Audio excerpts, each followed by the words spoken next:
All right, everyone. We are going to be starting right at 9 a.m. sharp to get this meeting going. Rebecca, you said everyone who is going to be attending has logged on at this point? Yes, everybody that is going to be here this morning is on. Wonderful. Okay, we're waiting 30 seconds. I want to thank everyone for taking time out of their busy schedules. I know no one on this call is sitting around not having other things to do. So it is now 9 a.m. and we are going to be beginning the meeting of the Naturopathic Medical Committee today, Thursday, April 29th, 2021 at 9 a.m. And Rebecca, could you take our roll call to see who's present and establish quorum? Absolutely. Thank you very much. Dr. Thompson. Present. Dr. Greta D'Amico. Present. Thank you. Dr. Vera Singleton. Present. Dr. Bruce Davidson. Present. Dr. Mina Yoon. Present. Great, thank you. And Dr. Quinn and Dr. Shirley Worrells will not be here this morning. They had some scheduling issues. So we do have quorum right now. And as long as everybody's online, we'll be okay for the rest of the meeting. All right, great, thank you.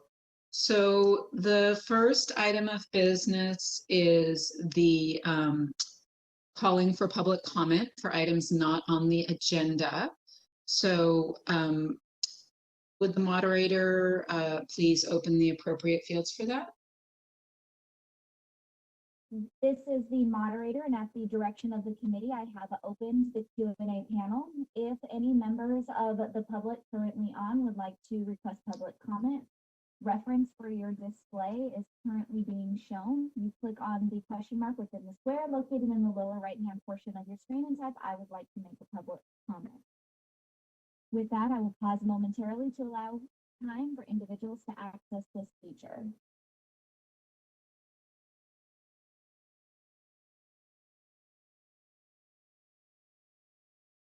At this time, we do not have any requests for public comment. Would you like me to close this feature?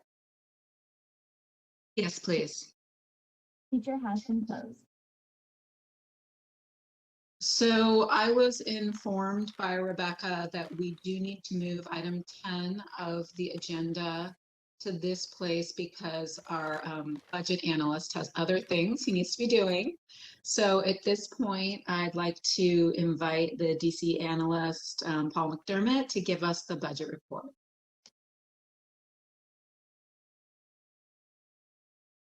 Moderator, would you please attach agenda item 10A on the screen so that we can go through those? Thank you. Good morning. Can everybody hear me? We can. I'm sorry. Can everybody hear me this morning? We can, Paul, yes. Okay. Just want to make sure. Good morning. My name is Paul Mcdermott. I am the budget analyst that is assigned to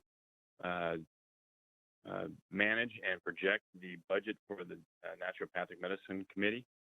And I'm very happy to be here with you today because I always enjoy presenting good news, solid news, and information as I look through the budget. So we're going to look at two different documents today. The first one's going to be the projected expenditures for the year. On this first document, you'll see two different top and bottom will be, the top will be your personal services, which are going to be your salaries, your benefits, and any applicable dollars towards the staff.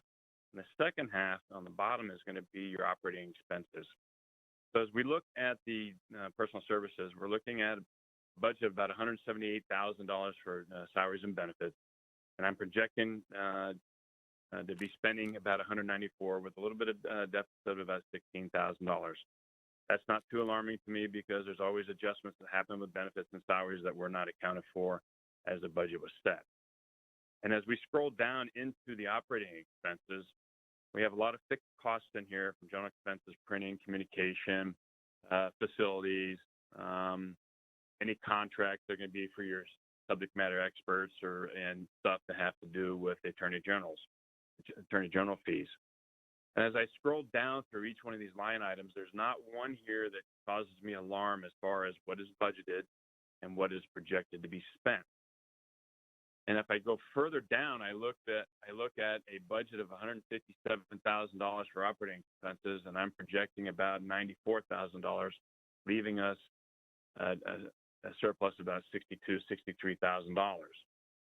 And as you work through this document, we do what's called bottom line budgeting, where we take the operating expenses and we take the personal services up top, we add them or subtract them, and at the bottom, I'm projecting on a $335,000 budget, spending about $288,000, leaving us a total surplus, projected surplus of about, or a reversion of about $47,000. And that equates to about 13.94% savings applied to the $335,000 budget. So with that said, I can say with a high degree of certainty that budget and the spending are in line. Ms. Rebecca Mitchell is doing a fantastic job with keeping all the expenditures in line and actually reverting a savings for this year. People always ask, where can we have more savings? Where is some places where we have some discretion? Well, this year, as you know, travel is not happening, so we have a budget of about $3,000. I'm estimating zero to be spent there. So there's adjustments that we make, and I've gone through the whole line item here to define things where we can save money. Now, keep in mind, this is a point in time where I took it from the fiscal month 8, and it still gives me a good sense of where we are. I'm very comfortable with the projection here. Just a note here, when I look at the percentage of what is a good solid percentage of savings, it's typically between 3 and 6%. So we're roughly about 14%. So we're in good standing here as far as spending towards our budget. So if there's any questions about the expenditures, I'd be glad to entertain them.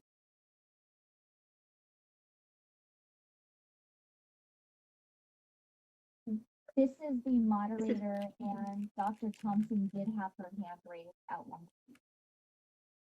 Sorry, I was having technical difficulties in being able to view the entire document, but it seems to have worked itself out, so I'm now able to view the entire thing. Apologies.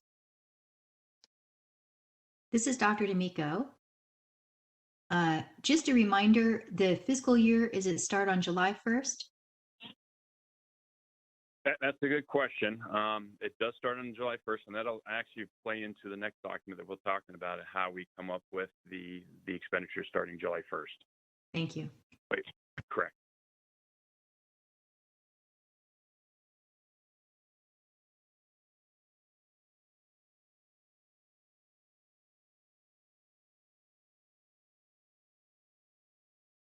Okay, are you ready for the next document, Paul? Yes, I am. Great, thank you. Okay, so back to the question on the start of the budget, start of the fiscal year of July 1st. That's actually where the budget starts. The budget starts where we left off the previous year. So if we look at the $280,000 that I saw before, we'll see this in this document. But on what you're looking at now is what's called the fund condition. The fund condition is money that is it'll show you how strong the program's fund is. It's kind of a checking account in the sense that we want to know where your revenues are, where your expenditures are, and where you are at the end of the year. So if you read left to right, you're going to see the prior year of 2019-20, current year, where we are now in 2021, and we have 2 projected years in this document. From top to bottom, we look at where our beginning balance is, any adjustments, then we look at our revenue streams, and then further down, we'll look at the expenditures. And when we subtract our expenditures from our revenues, we'll have what's called the year-end balance of the fund. So up top, where we see $455,000 for our current year, if you scroll down a little bit, you'll see that down where it says fund balance, reserves, and economic uncertainties, it has it right there. So I pull that money from the previous year and I start the next year. So then we have adjustments. So currently we don't have any adjustments for the current year. So our balance starts at $455,000. As we go down through our revenue streams, these are the revenue streams where you collect fees from your licensees, whether it's delinquent renewal, regulatory fees, any permits. So in the current year column, those are what I project right now based on 8 months of collected revenue. The prior year is what's already been reported to the governor's budget. And you can see that printed on the governor's budget website. And budget year, just budget year, which is 2021, you'll see those dollars on the governor's budget. So our column for current year is going to be projected. So this year, I'm projecting $516,000 in revenue to come in. You couple that with our starting balance of $455,000 with the $516, and we've got total resources coming in at $971,000. So those are your revenue streams coming in. And like any business owner, I want to know what's coming in, and I want to know what's going out, and I want to know what my bottom line is. If I know my revenue streams are $516,000, I get down into my expenditures, and you'll see a line item that says 111 program expenditures, state operations. And there you see that $288,000 that I pulled from what I project for the expenditures for this year. And then below that, you have your pro rata, your state operations costs, and we have a total expenditures of $327,000. When I add the total resources to the total expenditures, I'm projecting a fund balance to be $644,000 at the end of the year. Now, keep in mind, this is a point in time, so the revenues will change a little bit, and the bottom line may change a little bit, but we're still looking pretty strong. Right below the $644,000, you'll see a line item that says months in reserves. We have 17.8 months in reserves. Why that's important is we want to know as a board or program or a committee, if we don't have any money coming in, or if there's a situation with the state, and it could be a pandemic, where no more fees are coming in, we have 17.8 months in reserves to be able to operate as a program without collecting more fees. A healthy program or healthy fund, we say, is 6 to 12 months. So as you can see, the 17.8 months is very healthy. The fund is in solid shape, and I don't see anything at what's going on with the fund as far as expenditures and revenues cause any alarm or concern. So I can say with a high degree of certainty that this fund is in good shape, and going forward, we're looking at a good solid fund. And I couple that with the expenditures and with what the fund is. I'm glad to report that Ms. Rebecca Mitchell has done a fantastic job with expenditures, with the fund, the revenues coming in. Both the fund and the expenditure reports are in good standing. And with that, if there's any questions, I'd be glad to entertain those.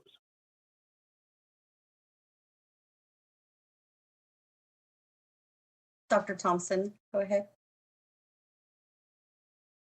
So I recall a little over a year ago going over this and having, significantly less reserve funds and needing to change our fees, et cetera, to compensate. So this seems like a really healthy rebound. Would you say that's a correct assessment?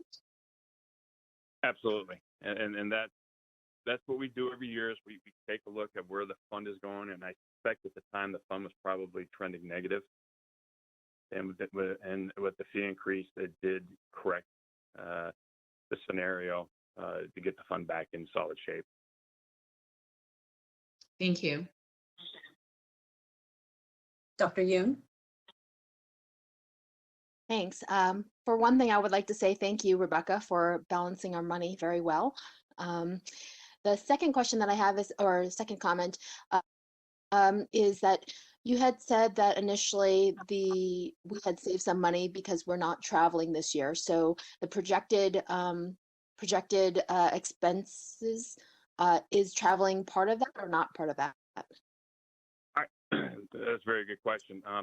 I have the travel expenses. It is budgeted for about $3,000 this year, and I have it projected at $0 for the year. So I put that savings in the year-end reversion.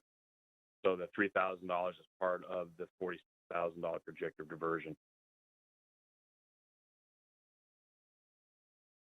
Okay, thank you.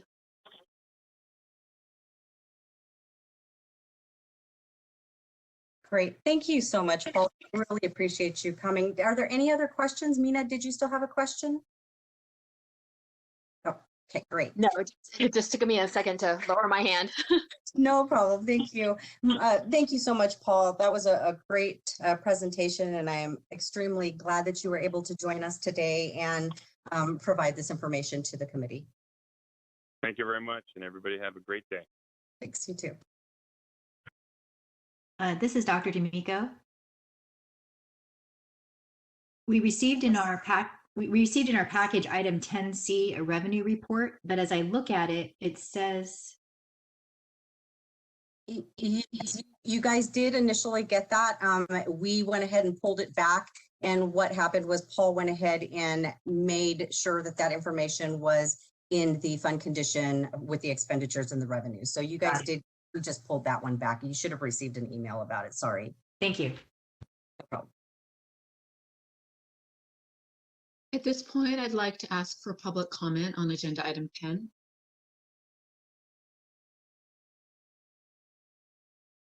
This is the moderator. Currently, we don't have any members of the public. Do we still need to open for public comment? Sabina, what?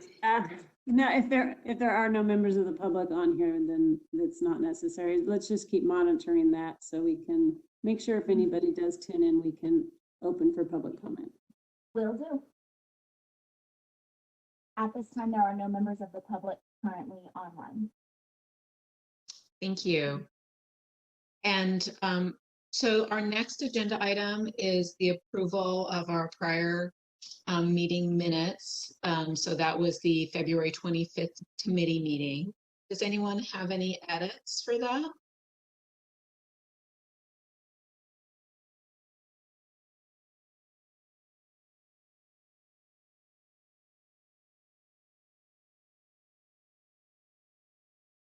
Am I to assume by everyone's silence that everyone read the minutes and is comfortable moving forward with approval?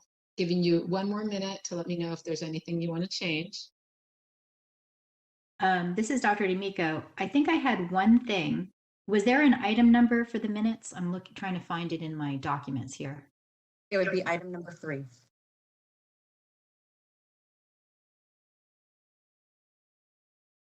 And Rebecca sent us out one version, and then she sent out an updated version of those minutes. Okay. I think I'm sorry, I don't have it in front of me, but I think I remember what it was.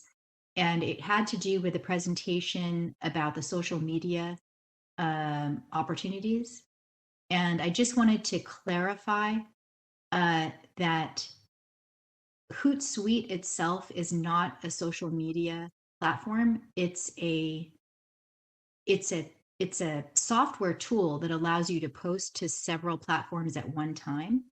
So we just need to, the language kind of names like 2 others or something like that. It just needs to be just slightly cleaner, the sentence.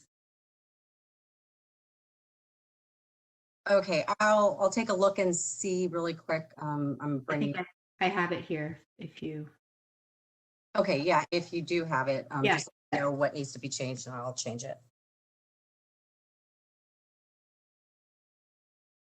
Why don't we just change, it says Mrs. Giuru has established a Twitter and LinkedIn account and will work on creating Facebook, Instagram, and Hootsuite to assist in posting content to, let's say, all selected media accounts at once instead of 3, since we've got 4 listed already. So only, and the reason that 3 is on there is because 3 is all that we're allowed to have with the free version, and we will not be paying for it. So with the free version, it is my understanding that only 3 of the social medias can be or did two at one time, but I can definitely make that a little more clear if you need that. Yeah, we've got 4 listed: Twitter, LinkedIn, Facebook, Instagram. And I believe we talked about making Facebook the next priority. So if we're only going to do 3, then it's probably, if she's already done LinkedIn, then it would be Twitter, LinkedIn, and Facebook. Okay, we will Thanks. make that. Thank you. Any other changes or edits?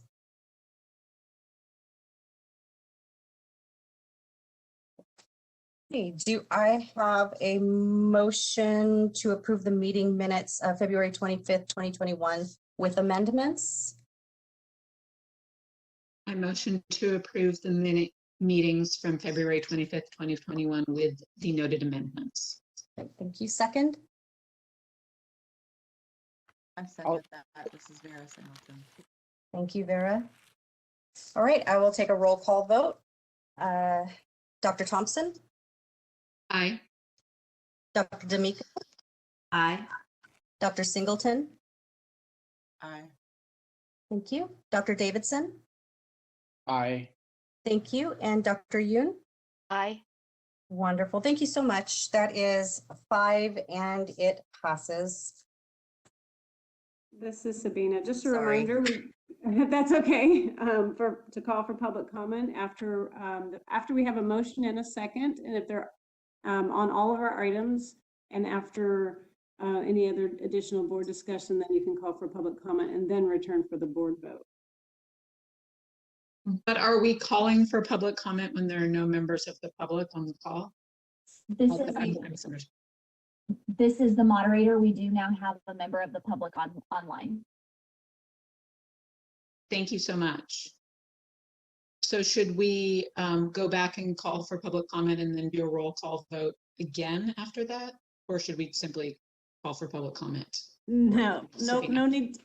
need to do the vote again. We can ask for public comment on the on agenda item number 3, which is the meeting minutes. Thank you. At this point, we're asking for public comment on agenda item number 3. Thank you, moderator.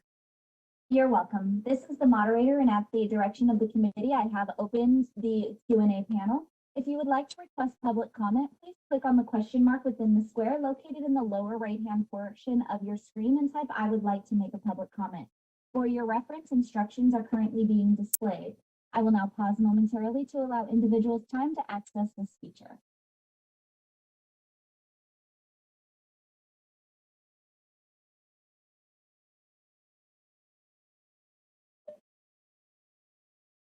At this time, it does not appear we've had any requests come in. Would you like me to close this feature?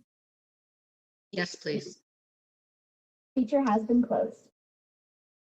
At this time, we'll be moving on to agenda item number 4, which is information that Rebecca is going to present regarding the waiver for COVID-19 vaccinations and again, this is a waiver of having a supervising doctor in order for NDs to be able to administer the COVID-19 vaccine.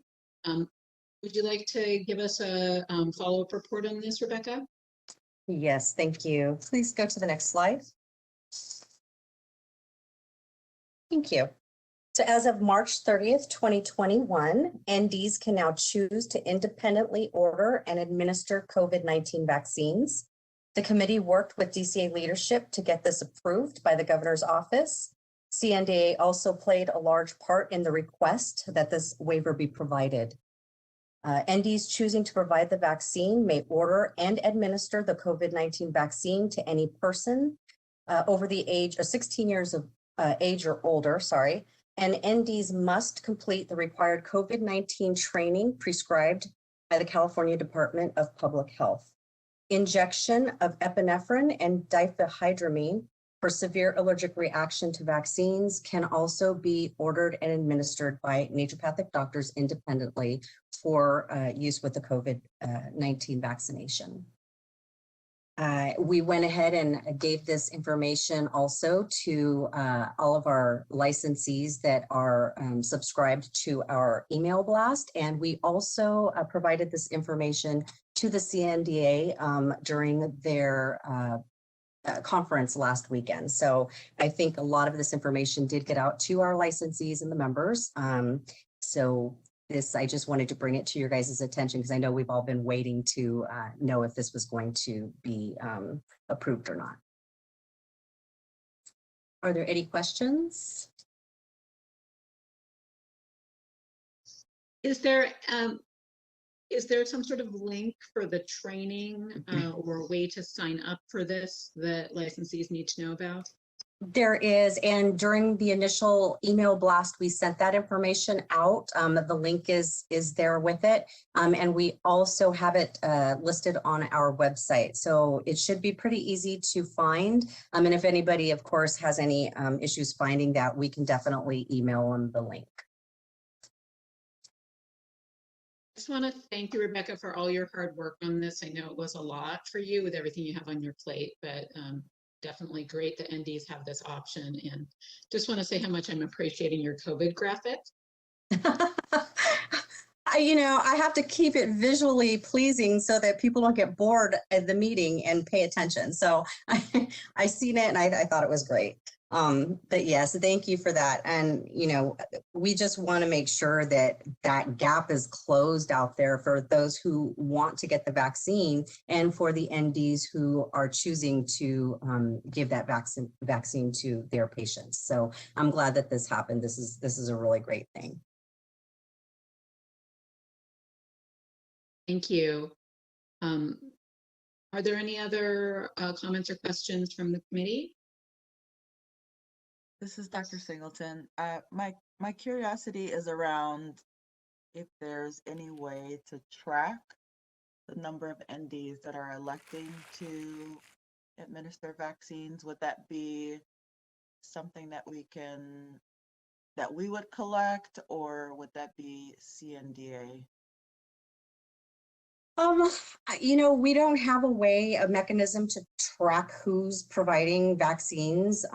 However, I'm sure that we could, if this is something that we really wanted to know, we could send a survey out, and as long as our licensees, answer the survey, we may have some of that information. I just don't know how complete that information would be. CNDA may have a little bit more information on who's, which members are choosing to provide those vaccines, who may have the ability to provide vaccines, not just COVID vaccine, but the regular vaccinations under a physician's protocol. So they may have some of that information already. I'm not sure. We could find out if that's something you guys are interested in.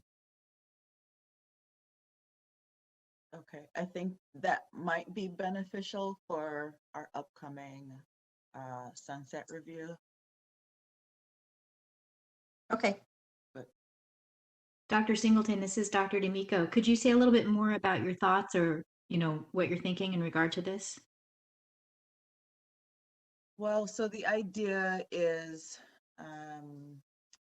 for naturopaths to be on parity, and I feel like this is an example of that happening in real life. So if we can, get some statistics around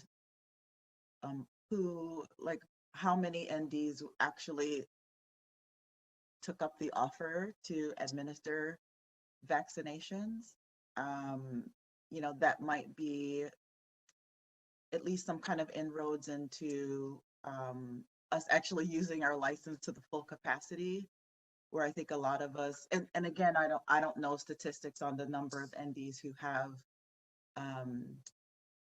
what is that, the prescription authorization from the MDs, supervision. So these kind of numbers I think are important to collect so that we could show that, yes, out of the, let's say 1,000 or so NDs who are registered, 20 to 30% of them, were able to, actually expand and use their license appropriately. So, because I think that it's important for us to have as much evidence on board as possible for scope expansion. So that was my line of thinking around getting some possible statistics. I know that it will be voluntary for people to report that, and so that may not accurately reflect, but if it's possible to get any type of statistic around it, I think that would be helpful for us in the future. Thank you. Great. I definitely put that on, and we'll try to get a survey together and get that out. And we will try to collect information on who is providing the COVID vaccine and also who is providing regular vaccinations under a physician protocol. We'll go ahead and get that out. Dara, did you have a question? Two things. I have a comment regarding that, which is my suspicion that this is going to be a much bigger issue in the rural areas that NDs serve. Because here in the Bay Area, there are huge vaccination sites. There isn't a huge need for NDs to be administering the vaccine in the Bay Area. It's very easy to go to one of the large vaccination sites. But I would think in the more rural areas of California, this could be a really huge public safety issue. The question I had was, does this waiver cover any new vaccines that are FDA approved? So right now, FDA has only approved Pfizer, Moderna, and Johnson & Johnson is back on again. And so as Novavax is expected to be approved this summer, and there are other vaccines that are in the works, will this waiver cover all of them?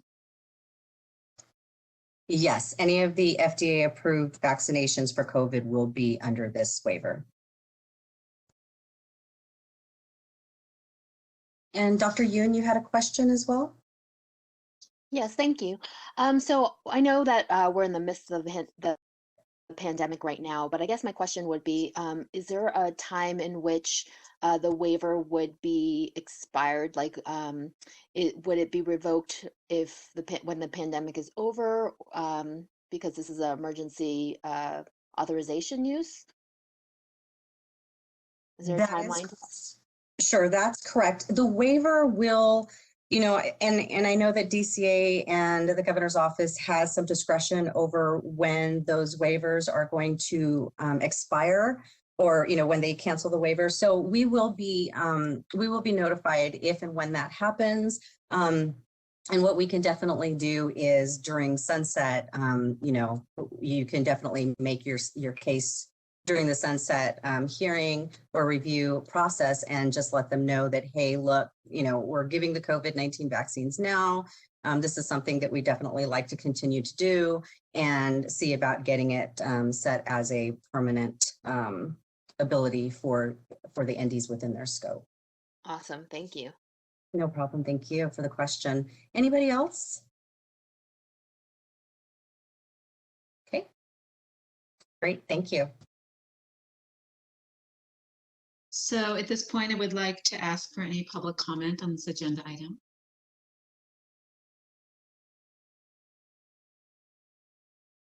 This is the moderator, and at the direction of the committee, I have opened the Q&A panel.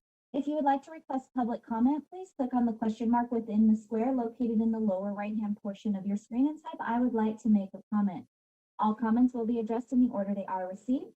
I will now pause momentarily to allow individuals time to access this feature.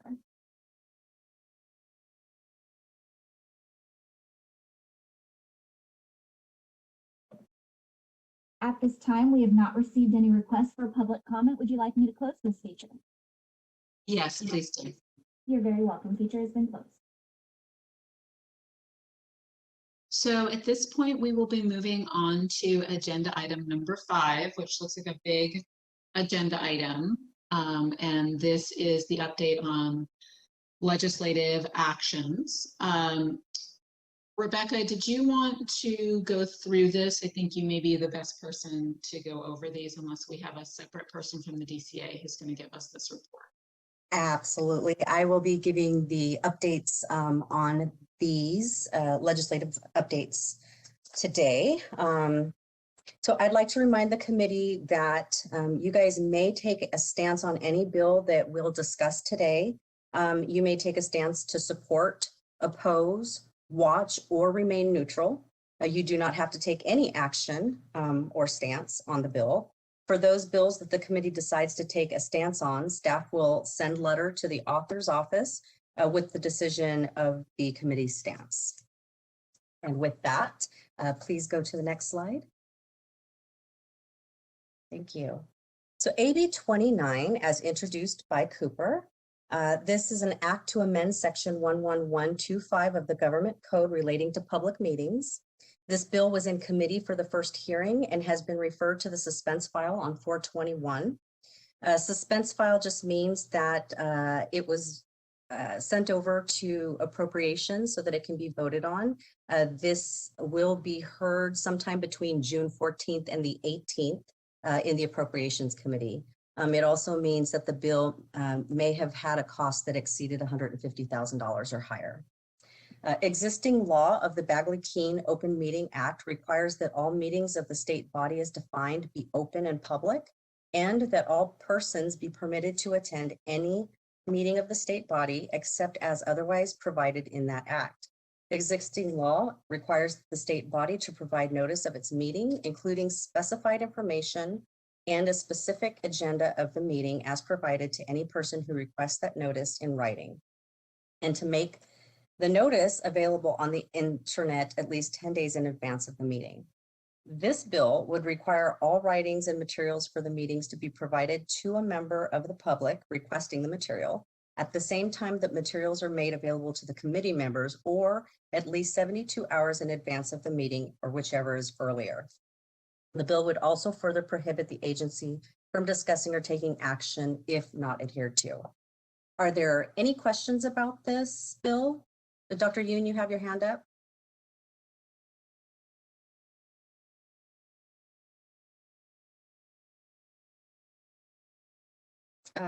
Dr. D'Amico? I wanted to get your feedback as an EO. If this was to be enacted, how it would change your life.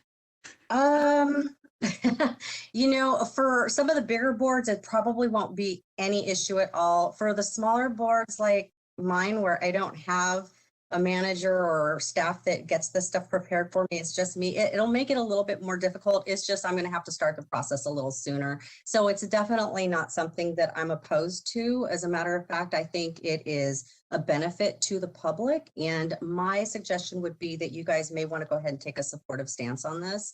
Again, I have to do it either way. So just doing it a couple of days earlier isn't that much of an issue for me.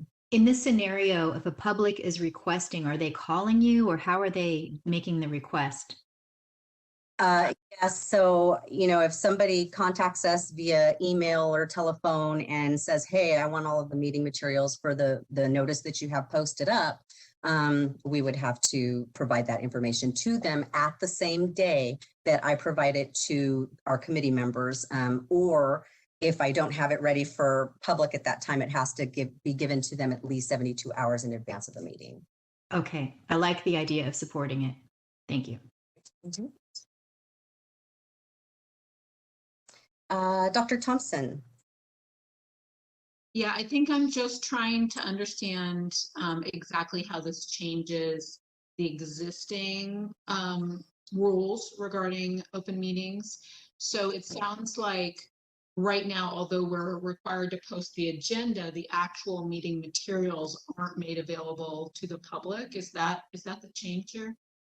Yes, that is the change, that the documentation or the posting of the actual agenda items is what this is encompassing here on this bill. You know what, it looks like Sabina might have some information to provide on this. Go ahead, Sabina. Thank you. So I just wanted to let you know what other boards are seeing as an issue with this, with their operations. For the most part, it's okay. The problem you're going to see is with, for example, legislation. If a bill is amended the night before a meeting, you can't talk about it. So, you know, sometimes we bring hand carry items or updated legislation for you to discuss. That's already on your agenda, but if it's updated, there's no way for you to discuss and possibly take an action on it. I can tell you that another one of my boards has asked for legislation to be called out as an exemption in this bill. So, you know, using that as a basically like carving out that little exemption so that you can still be able to talk about bills that have changed in the last few days before a meeting. That's a great point, Sabina. I didn't even think about that. And to add to that, just last night I was going over all of the hearings to find out, because some of these, since I actually did this agenda and posted the meeting materials, a lot of these items have been heard in a hearing yesterday and has kind of changed from what it was when I first posted. So that is an excellent point.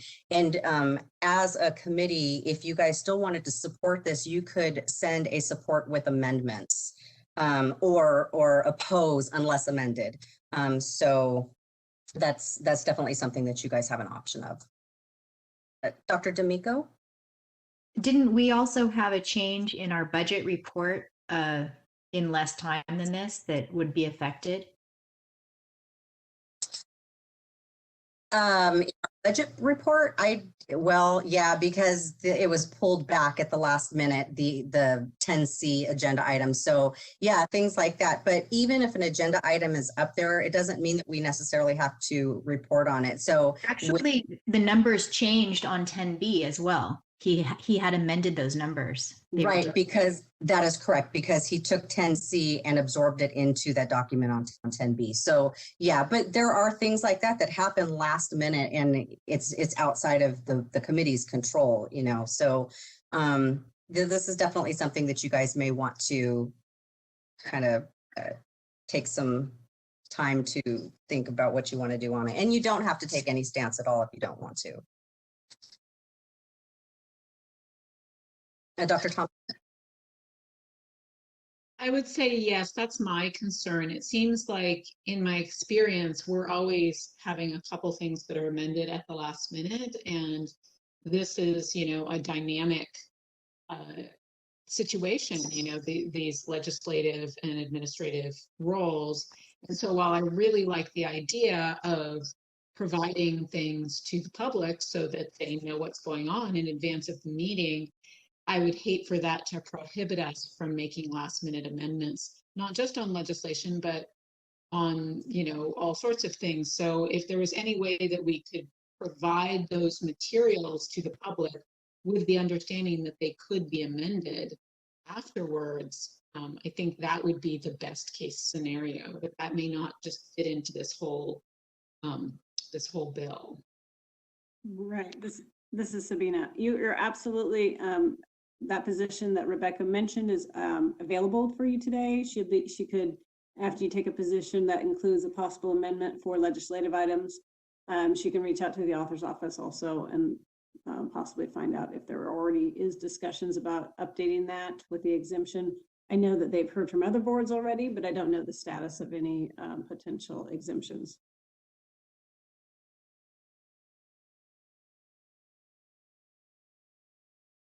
Would you guys like to go ahead and take an oppose unless amended? I would move that we oppose this unless amended. This is Dr. D'Amico. I agree. Okay.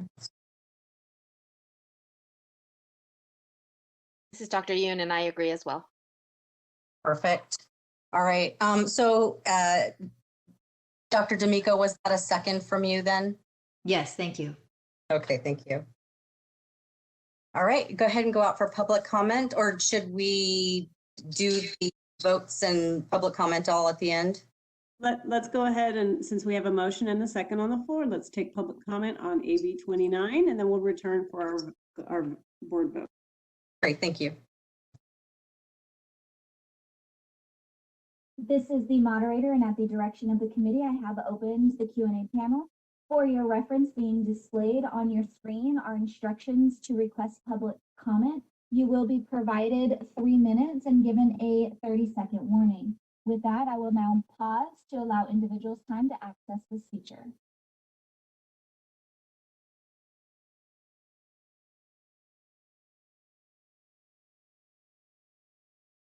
At this time, we have not received any requests for public comment. Would you like me to close this feature? Yes, please. You're welcome. Feature has been closed. Great, thank you very much. All right, and can you go ahead and advance the slide? Great, thank you. All right, so AB. We were going to do a roll call vote on the last one. Oh, before we gosh, go. you're right. I'm so sorry. Thank you. Okay, let's go ahead and do a roll call vote for AB 29. Dr. Thompson? I vote to oppose unless amended. Correct. Thank you very much. Dr. D'Amico? Aye. Dr. Singleton? I oppose unless amended. Great, thank you. Dr. Davidson? Aye. And Dr. Yoon? Aye. Great, thank you very much. That's 5 ayes and it moves. Thank you so much. And now we can go to AB 54. Thank you so much. This is amended by Kylie. This is an act to add sections 464.5 and 24200.8 to the Business and Professions Code relating to business and declaring the urgency thereof to take effect immediately. On 4/13/2021, this bill was in committee for the first hearing and it failed passage. So this vote will not be considered today, and I just wanted to give you that update. So these are the type of things that can happen last minute though. So that is great that hopefully we don't have to keep that in that bill if it does pass. All right, can you go to the next slide, please? Great, thank you. SB 102 as amended by Melendez. This is an act to add and repeal sections 464.5 and 24200.8 to the Business and Professions Code relating to business and declaring the urgency thereof to take effect immediately. On 4/13/2021, this bill was in committee for the first hearing and failed passage, and we will not need to be taking any action on this bill either.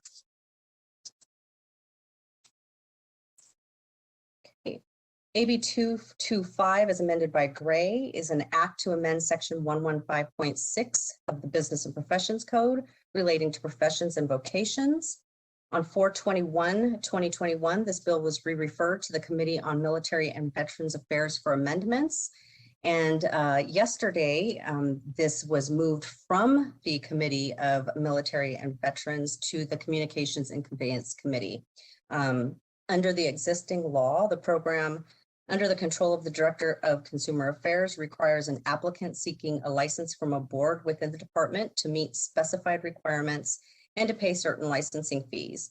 Existing law also requires specified boards within the department to issue, after appropriate investigation, certain types of temporary licenses to an applicant if the applicant meets specified requirements. This bill would require the temporary license to expire 18 months after issuance instead of 12, I believe, and expands the eligibility for a temporary license to an applicant who meets the specified criteria and who supplies evidence to the board that the applicant is a veteran of the armed forces within 6 months of separation from active duty. We currently don't have temporary licenses, but you guys can still take a stance on this bill if you'd like to. Are there any questions? Dr. Thompson? So I was trying to understand the purpose of this rule as it exists. So what I'm understanding is the idea being that members of the military and their spouses are moving frequently, and therefore they may need temporary licenses in a state, and then after a period of time, they're either going to stay in that state permanently and they're going to need a permanent license, or they're going to move on to somewhere else. Is that sort of where this comes from? You know, I'm thinking it might be. I don't know because I really haven't done a lot on this bill just because we don't have temporary licenses. And even with the military personnel that we do see come and apply with us, I think right now we only have 3 or 4 that have chosen to click on the veteran or military personnel. So we really don't even have many people that are showing that they are past military or current military. And because NDs are not allowed to work in the VA hospitals, or at least they weren't until recently. I know that there's a pilot program out there, but for the most part, because they're not in the VA hospitals, we don't have military that are actually NDs performing that work in the capacity of the military. So this could definitely be for a spouse, but I don't know that this is for spouses. I think this is just for the, really quick, hold on a moment. Well, it specifically says military spouses, and when I read the information, it sounded like it was pertaining to spouses. For both, yeah. So, I mean, there could definitely be a possibility. We normally process our applicants very quickly, so it's usually not a big deal. But again, this would change it from a 12-month expiration to an 18-month expiration. And I think that just allows a little bit more time to either get a regular, non-temporary license, or, that they move on, whatever it is.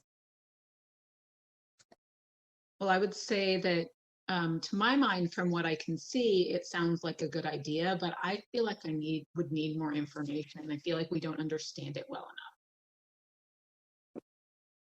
Sabina, I think maybe then, I have to say, you're not the only board that thinks there's some information missing. So don't feel like you're missing something at all. Trust me, we just talked about this at another board meeting. It doesn't specify whether an individual can be issued a temporary license more than once, and if it is automatically canceled once a permanent license is issued. So that information is also missing from there.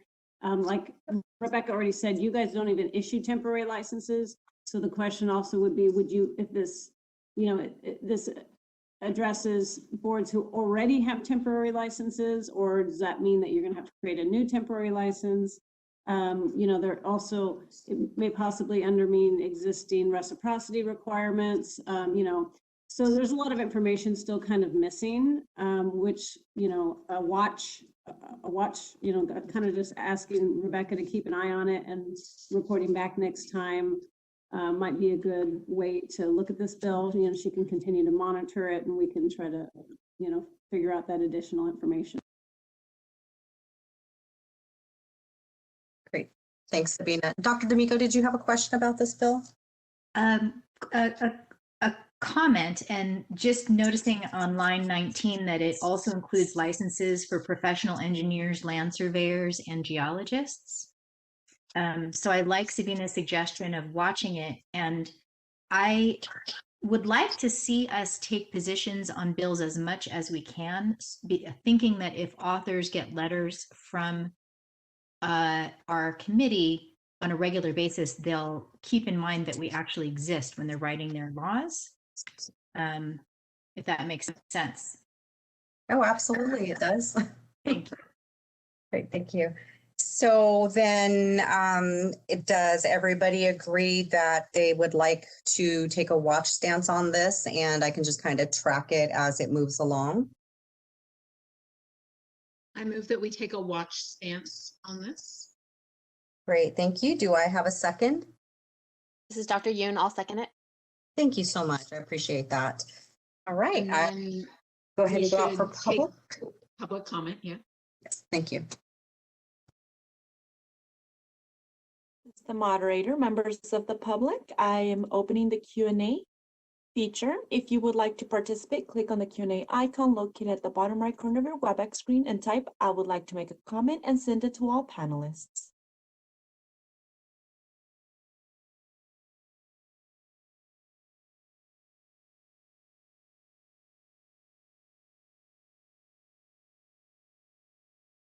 No requests have been submitted. Would you like me to close the Q&A feature? Yes, please. Thank you.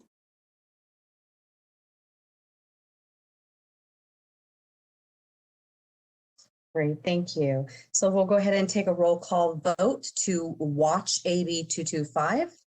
Dr. Thompson, Aye. Dr. D'Amico, Aye.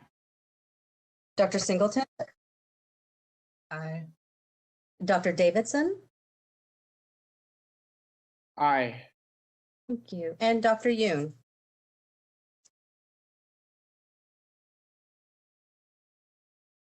Dr. Yoon, Aye, could you hear me? I can hear you now. Thank you so much. That is 5 and the motion moves. All right, so we're moving right along to AB 339. This is an act to amend sections 54953, 54954.2, and 54954.3 of the Government Code relating to public meetings. On 4/19/2021, this bill was re-referred to the Committee on Local Government for amendments. This hearing was scheduled late yesterday, and unfortunately at around 3 o'clock, there were still no votes posted. So I can definitely kind of keep track of this as it moves along for you guys. But at this time, I will give you a little bit of information about this bill. The existing law, the Ralph M. Brown Act requires, with specified exemptions, that all meetings of a legislative body of a local agency of those terms are defined, be open and public, and that all persons be permitted to attend and participate. Under existing law, a member of the legislative body who attends a meeting where action is taken in violation of this provision with the intent to deprive the public of information that the member knows the public is entitled to is guilty of a crime. This bill would require all meetings to include an opportunity for members of the public to attend via a telephonic option and an internet-based service option. Requires all meetings to include an in-person public opportunity except in specified circumstances during a declared state or local emergency. It also requires that all meetings to provide public with an opportunity to comment on proposed legislation in person and remotely via telephonic or internet service option. Requires to provide interpretation services if requested and have a system to process requests for interpretation services and publicize that system online. It also requires agencies to make available instructions on joining the meeting to all non-English speaking languages other than English and publish instructions in the 2 most spoken languages other than English within the local jurisdiction. Are there any questions on this bill? Dr. D'Amico. The second bullet point, to provide an in-person public opportunity, is pretty much how it is now, that part, right? Currently, yes. We always allow public unless it is a closed session, and that I don't believe is ever going to change. But currently, yes, we do allow public members to join. I think this may be going back to when we are all back open and have in-person meetings, that we would also have to allow public that cannot come in person to telephonically give their, attend, and to also do an internet-based type of thing like we're doing right now, at the same time as doing an in-person meeting. Okay. That's I really like that. I like it making it more available. And in terms of I'm just wanting to clarify that it's not changing the in-person, because it doesn't say, what does that mean, an in-person public opportunity in terms of geography? Does it mean you have to have at least one meeting in Southern California or at least one meeting in the state that's public? What does that mean? Yeah, and I don't know, when I was reading the bill, I could not figure out which of those it meant. And so I don't know if Sabina might have a little bit more information on this, just maybe what some of the other boards are thinking on this AB 339. But I can tell you,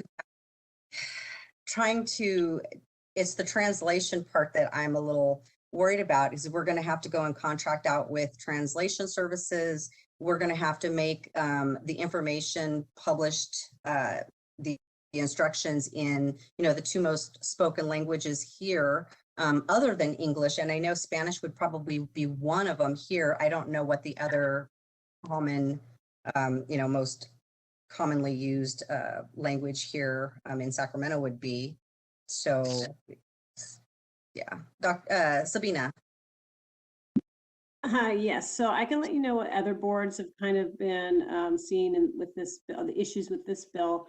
Of course, having our meetings open to the public is always welcome, and we welcome. I think this internet-based board meeting is great, right? We're seeing more public participation now. We're reaching more people. More people are able to attend now that they can just log in from their home and they don't have to travel no matter where we are. That necessarily is not any issue with any other boards. The closed captioning and translation services would be very costly. The way it's written, it doesn't currently specify whether the closed captioning may be auto-generated, which could have accuracy issues, or if it must be provided by a live person. It doesn't also specify what a sufficient amount of bilingual persons to translate during the meeting means. What's sufficient. The in-person public comment opportunity, even during a declared state of emergency, could potentially be unsafe, but I don't think that's the larger issue here. I think there's a fiscal impact for the translation and the closed captioning. I know that some of my other boards already do their agendas in different languages for their licensees and the public, but about the rest of the meeting, they don't do that yet. So it would be a cost issue. This is Dr. D'Amico. I don't see in the bill as it's written a need to translate the actual meeting materials, just the instructions for joining the meeting. That's what I see. And if that's... If it's requested, interpretation services, if requested.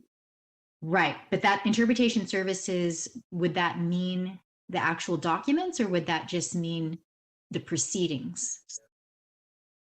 I'd have to go back and look at the actual text, but I understood it as the proceedings. Right, that's what I understood too. Not Yeah, that's what that's what I understood as well. The other thing I'm not seeing here, they're saying an exemption require all meetings, including in-person public comment, except in specified circumstances during a declared state or local emergency. But I'm not seeing the repeat of special meetings like strategic planning, et cetera, that we have in place now. I think this is going to just apply to every board meeting that's open to the public, and that falls under the bag. Uh-huh. Right.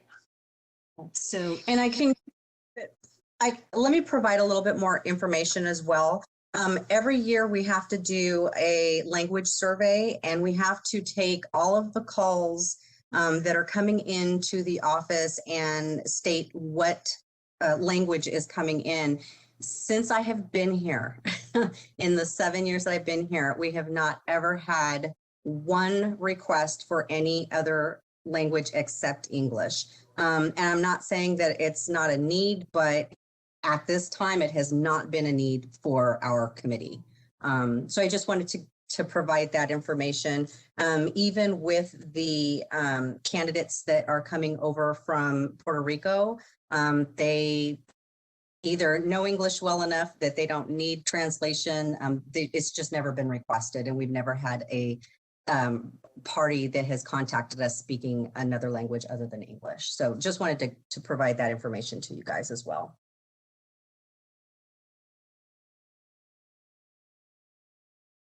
Dr. Davidson. Thank you.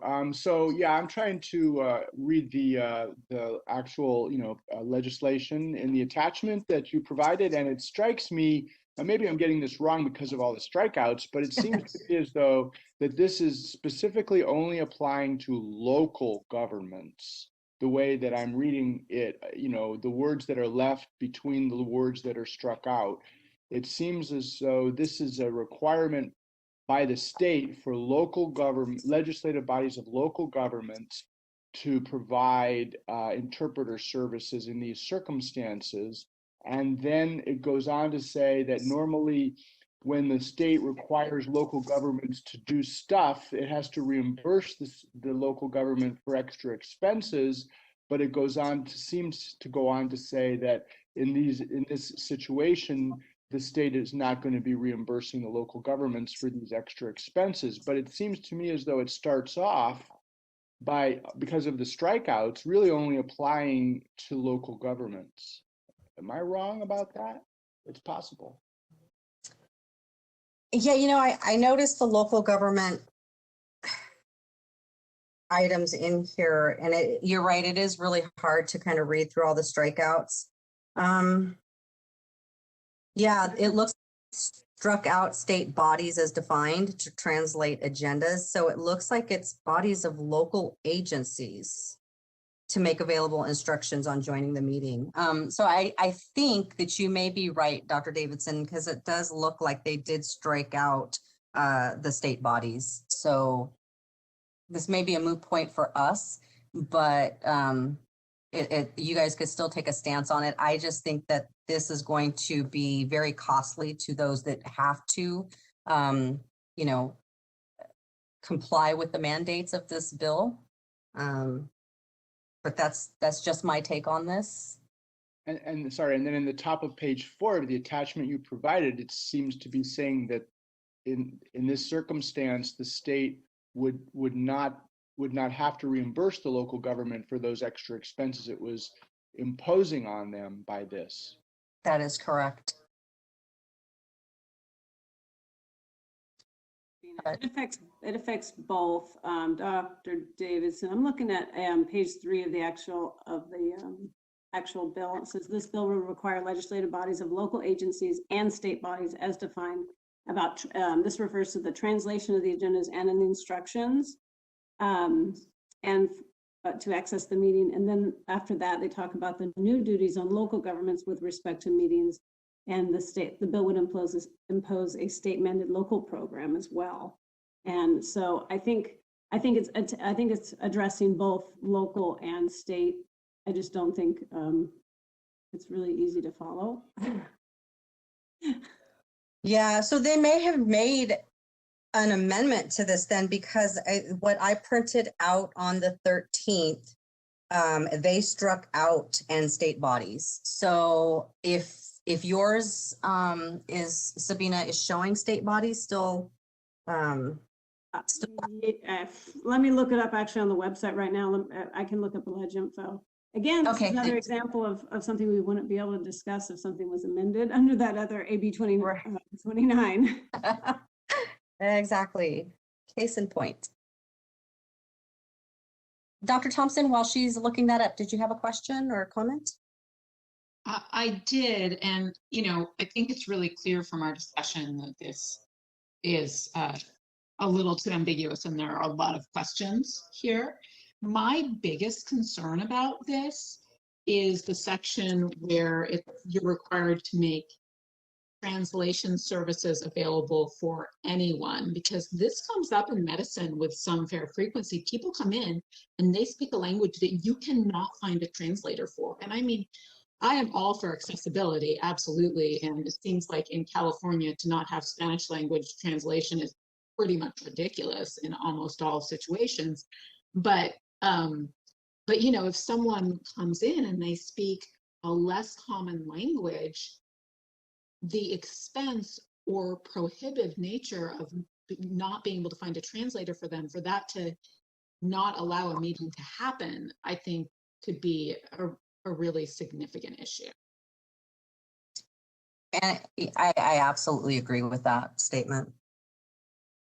I also just want to say that when I was originally reading this, it was really late at night. I first read telephonic as telepathic, and I was like, what?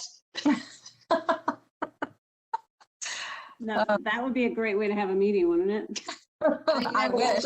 All these tech issues.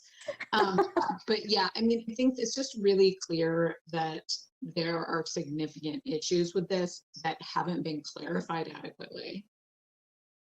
Yes, this is Sabina. It looks like there must have been a significant pushback because there has been a lot of changes to this bill from its original draft, and it has gone through a couple amendments. And I don't think you guys are actually affected anymore. Thank you, Dr. Davidson. I pulled up the most recent version, and it looks like they've struck out a ton. And I think that's Yes. really what you were looking at. And I think it's a good direction for where things are going, especially internet-based access. And, you know, including some other languages, of course. The translations and closed captioning, of course, is going to be, like you said, very expensive. I also can tell you that DCA has already been experimenting with closed caption services for their webcast. So that is something that DCA has already been working on.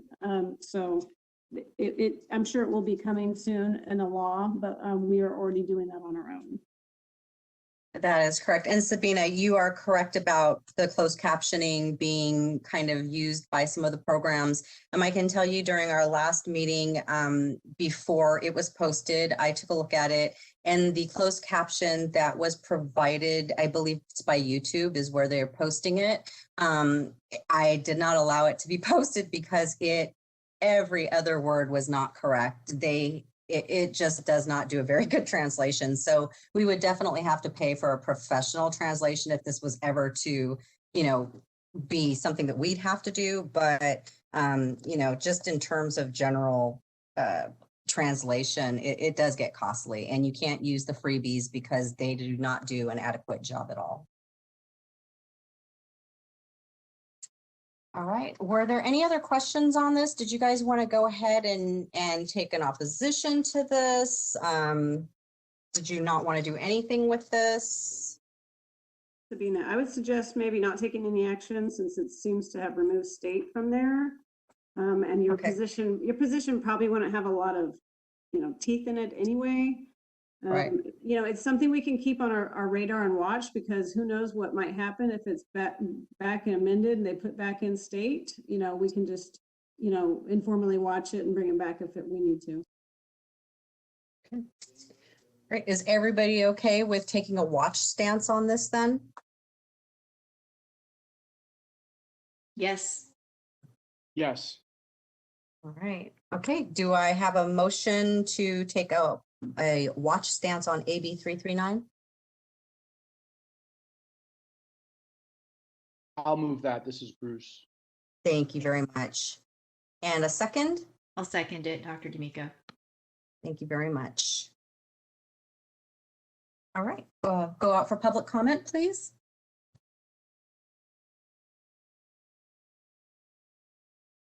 This is the moderator, and at the direction of the committee, I have opened the Q&A panel. If you would like to request public comment, please follow the instructions currently being displayed. I will now pause momentarily to allow individuals time to access this feature.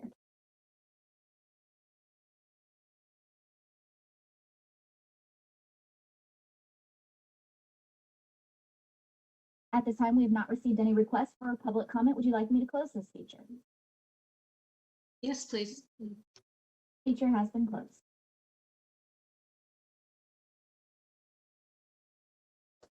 Do we need to take a roll call vote on the watch status on this? Yes, we do. All right. So we're going to go ahead and take a roll call vote to take a watch stance on AB 339. Dr. Thompson? Aye. Dr. D'Amico? Aye. Dr. Singleton? Aye. Dr. I'm sorry, you faded out there. Was that me? Yes, it was. Sorry. Aye. Great. Thank you. And Dr. Yoon? Aye. Wonderful. Okay, so we have 5 ayes and that motion moves. Thank you. Okay. So SB 772, this bill actually was pulled by the author. It may be back next year. If it isn't brought back by June 5th this year, it will be dead until next year if the author decides to bring this one back. So at this time, we really don't need to do anything with this bill. I can take we definitely track it to see if it comes back or not. But at this time, this bill is no longer active.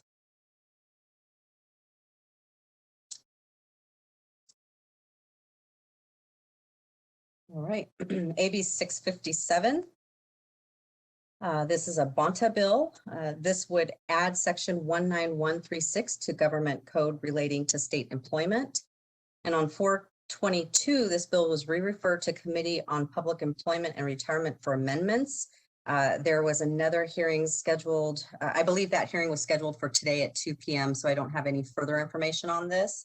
The existing law of this is that the State Civil Service Act establishes standards for the use of personal services contracts by state agencies and authorizes personal services contracts when prescribed conditions are met, including, among others, when the contracting agency demonstrates that the proposed contract will result in actual overall cost savings to the state as specified.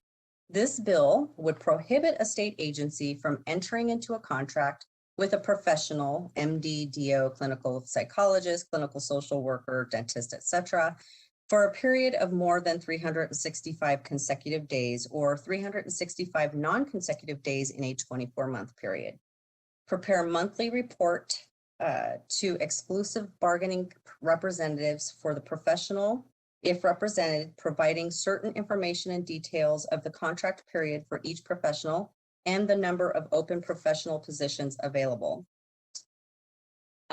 So are there any questions about this? Because we do not use any personal contracts except for our expert witnesses, but we can't go over a 2-year period with them. We have to redo their contract every 2 years anyway. So this, I don't believe, would have any bearing on us. Dr. D'Amico, do you have a question or comment about this? Is this primarily for expert witnesses, or is this actually, like, does the state hire health professionals to work in some capacity other than that? I know that they do. I know that there's physicians that work like in the prisons. So I know that there's some state agencies that do use these types of professionals. We are just not one of them, except for. So they would not allow a person to work for the state more than 365 days in 2-year period. Right. I wonder why. I mean, are they wanting to just rotate the people more, not get them too entrenched? Yeah, you know, I'm not sure. I did not contact the author about this just because I knew that it did not really pertain to us much, except for the expert reviewers, and we don't ever do more than a 2-year contract with them anyway. So it still would not really have any bearing on us. And our 2-year contract is still way less than 365 days, even if we were in this bill. Correct, absolutely. I wonder, I'm trying to figure out a way, if we could take a position on it, because it's such an all-encompassing healthcare bill and it lists most healthcare professionals except for us, to just take a position. But it's, again, like so many of these, it's so confusing what kind of problem they're trying to address with the bill. Right. Let's take a look at that. Sabina, do you have anything about this bill?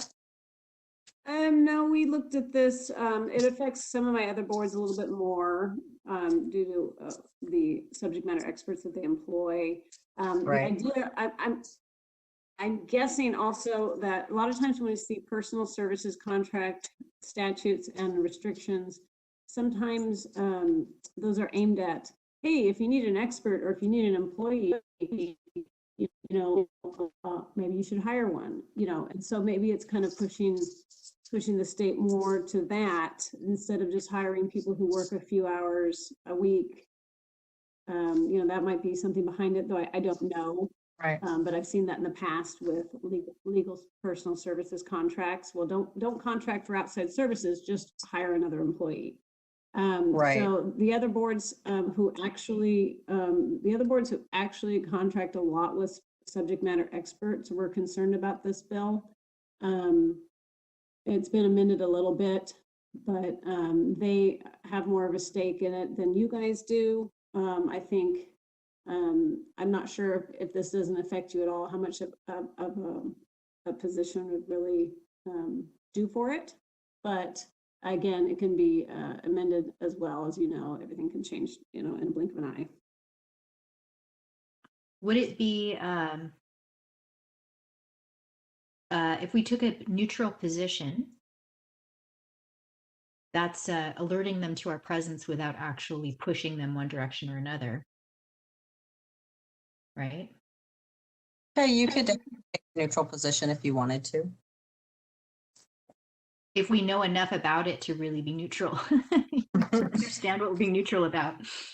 Yeah, and I think this is still in line with what Sabina said. I know that there's always been this thing that, if you can hire an employee for a task rather than go out for a contracted employee, then that's what they would rather do. Sometimes you only need a consultation. You don't need to hire somebody because you only need them for one case. And that's kind of where we are. We have several expert reviewers, and we only use them for one or two cases, and then they're done.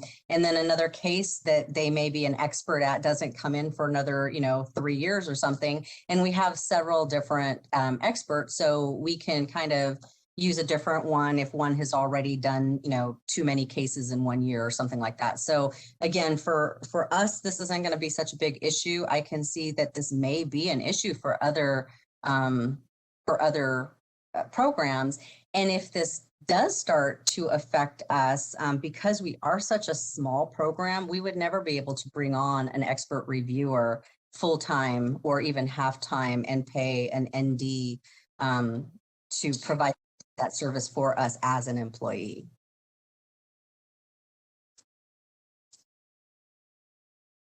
This is Dr. Singleton. I have a general comment. So we're not listed at all as the professional. Can we take a neutral stance with an amendment to this to have naturopathy included? We don't want to make assumptions about, we're a professional, but we're not specifically listed, especially because naturopathy is not listed in many definitions of medical professionals. Right. I would be hesitant to take a supportive stance on this anyway. It would really affect us if we had to abide by this. If we were made to actually hire a consultant instead of just taking on consultants on a contractual basis, we wouldn't have that great fund that you guys see currently today. We would be, and with us trying to get in another analyst, that it just won't happen. We would not be able to do this. Sabina, I think it's good that it doesn't apply to you right now and you're, flying on the radar. Yes, absolutely. Dr. Thompson, did you have a question or comment? Yes, I mean, from listening to the discussion, it seems like this is in line with the general trend in California to try and move away from contract workers and towards employees. But I think there's a lot of pushback on that for medical professionals because we don't really fall into those categories. So I have issue with that in general. And I would also say, although this doesn't necessarily affect us as a board right now, it could potentially affect our licensees that would be working as these contractors for other, branches of the government. Mm-hmm. So that's something for us to consider as well. I mean, I don't see a specific scenario in which a naturopathic doctor necessarily is consulting with the board for clinical social workers, but that could definitely come up with more and more integrative medicine being available to the public. I could definitely see the need for an expert on one of those other boards, and it could affect our licensees in that way. Correct. I think I would probably suggest taking probably an opposition to this bill, just because it would definitely change it for a lot of the programs, and definitely somebody that has a program that's as small as ours and that has a very small budget. Dr. D'Amico, did you still have a question or comment? Yeah, I was going to ask if we knew what the osteopathic and medical boards decided to do with this. No, unfortunately, I don't. In any case, I think the oppose is actually a good idea, because this is exactly the situation what contract work was made for, and they're trying to push it into employee. It's a bit onerous. Right. And I would want to take a position that supports our colleagues that are more affected, with larger boards, to just support the whole thing, because we're trying to build streamlined processes that work for all Californians and for as many of the boards and bureaus as possible. So we could, if possible, be in agreement on this viewpoint, I would think, on this idea. Great, thank you. Dr. Yoon, do you also have a question or comment? Yes, just a question regarding the author Bonta. Didn't he get appointed to be Attorney General? And if that's the case, is that something where his bill, they would have to find a new author? That's a good question. I don't know. And I'm sure there might be a co-author on this one. I don't have it up. Let me just take a look really quick. Oh yeah, there isn't.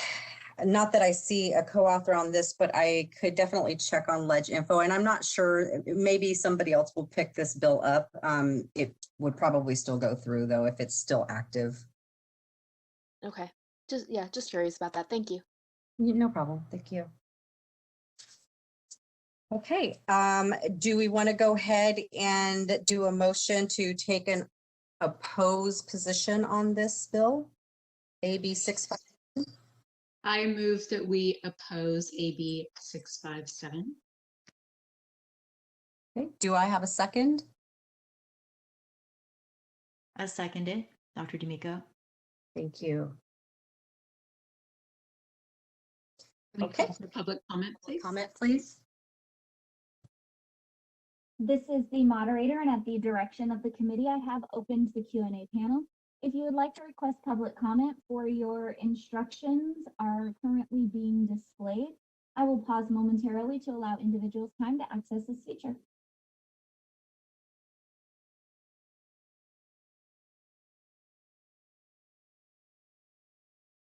At this time, we have not received any requests for public comment. Would you like me to close this feature? Yes, please. Feature has been closed. Okay, can we go ahead and take a roll call vote to take an opposed stance on AB 657? Dr. Thompson. Aye. Dr. D'Amico. Aye. Dr. Singleton. Aye. Dr. Davidson. I guess I should have asked a question during the discussion period, but can I just abstain? You may, absolutely. If you do, we will not have, if this won't move, we will not have enough votes. But no pressure, you can still abstain. Yeah, I guess I should have asked a question during the discussion period. What can we do about that? Dr. Davidson, go ahead and ask your question now. Okay, so I guess it seems to me as though this is about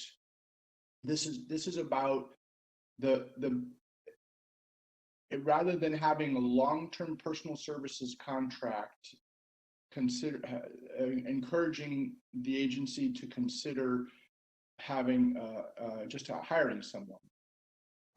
And what I remember hearing from our discussion just now is that we would never have a personal services contract of that length to begin with for our own expert witnesses, but there are agencies that are direct providers of healthcare services, and so they may be in a situation or a position to need much longer term relationships with healthcare professionals because they're actually providing services.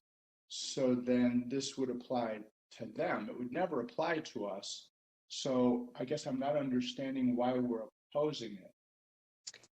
So I can kind of give you a little bit of information. So like the Osteopathic Medical Board, they actually have an in-house consultant, medical consultant that goes through most of the cases. However, they're not a specialist for some of these other items, like if a pediatrics or a cancer related oncology thing comes through, then they would refer it out to an expert in that field. We do the same thing here. So they can't have 50 different specialists that are expert reviewers as long-term employees when they don't use them every day. And this is the type of situation that is used with experts. And so we use them when we need them. We have them on standby. They're contracted already. This is just going to make it difficult for the licensing boards, especially healthcare healing arts boards, to do their job when it comes to enforcement if they have to hire a full-time person rather than just have a contract with them. Or again, they're going to have to do a new contract every 2 years. Right now, we just redo the contract when we have something for them if the contract has already expired. Would make it to where it has to be recontracted every 24 months. So I guess maybe what I'm wondering about this more specifically is, does the existence of the contract mean that the individual is getting paid throughout that contract, or does it only mean that if the individual is contracted, then when they're needed, they would be paid? That is the way the majority of the expert reviewer contracts are. It's paid by job, by hour, and not just to be on standby. There's no retainer fee if that's what you're asking. Right. Well, that answers my question. I'll go ahead and vote aye to the motion. Great, thank you. I appreciate that. All right, and Dr. Yoon? Aye. Great, thank you. And I noticed that we have we have Shirley Worrells has joined us. Shirley, are you with us today?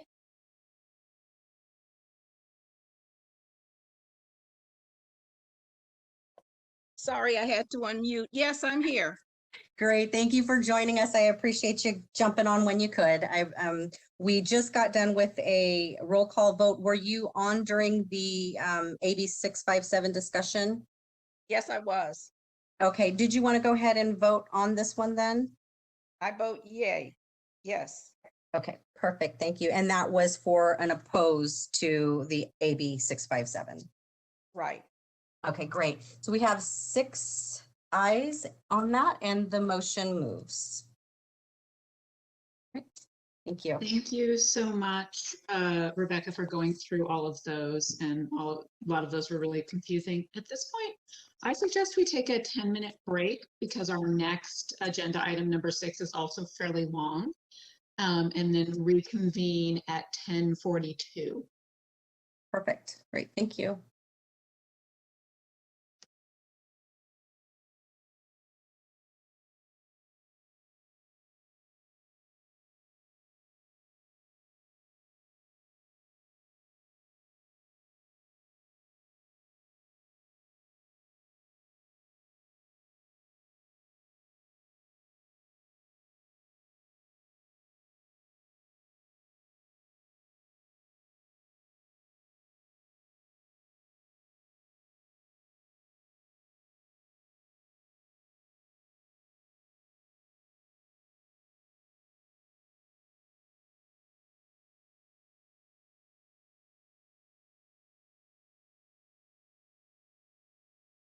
All right, everyone, I hope you had a good break. It is 10:42, and Rebecca, can you do another roll call vote to make sure everyone's back on? Absolutely. All right. Dr. Thompson? Aye, present. Dr. D'Amico? Present? Dr. Singleton? Present. Dr. Davidson?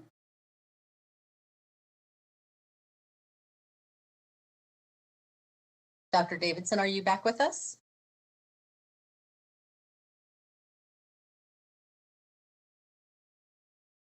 Okay, we'll come right back to him. Dr. Yoon Present. and Ms. Worrells. Present. Thank you. And Dr. Davidson, are you back with us?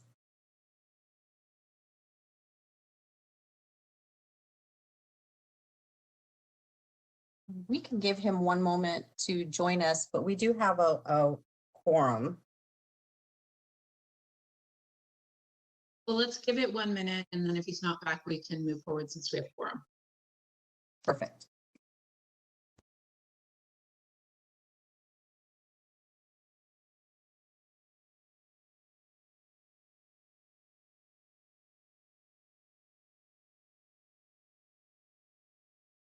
Okay, Dr. Davidson, are you back with us?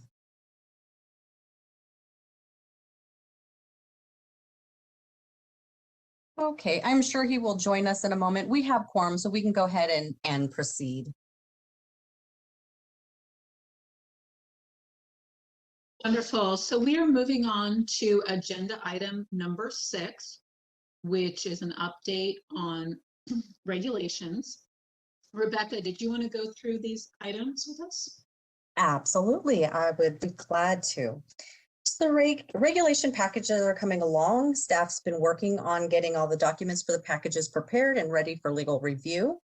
For the notice to consumers, as of 4/13/2021, the public comment period ended. The committee received no comments from the public. Package is being completed and will go to legal regulatory unit for review. This was for the signage in the ND's offices regarding how to contact the committee if needed. The IV and advanced therapy requirements as of 4/8/2021, the text has been added to the proposed regulatory language and a package is being worked on by staff currently. The fees as of 4/16/2021, this package has the majority of it being completed. Should be able to send this off for review by May 5th. I think that is ample time to get it completed, and we will get that over to Karen for her review and to Sabina as well. For the inactive and retired statuses, both of these packets are awaiting the fees package to be completed. Both are only about 1/4 of the way complete at this time. The plan is to complete both of the status packages while the fees packages is being reviewed by legal. For AB 2138 for the substantial relationship and rehabilitation criteria, this package was completed and filed with the Office of Administrative Law, but on 4/19/2021, the package was returned after the first review for some minor edits. The regulation attorney, Karen Halbo, is making the amendments and will resubmit the package upon completion. And I think as we were here talking and having this meeting, we received an email about something else that's needed for this, but we will go ahead and make sure that that is taken care of so that we can get that resubmitted. Are there any questions right now about any of these regulation packages? Dr. Thompson. At this point, as a committee, is there any action we need to take on any of these, or are they simply moving forward and you will let us know as soon as we need to take an action? That is correct. This is just simply an update at this time. No action is needed from the committee.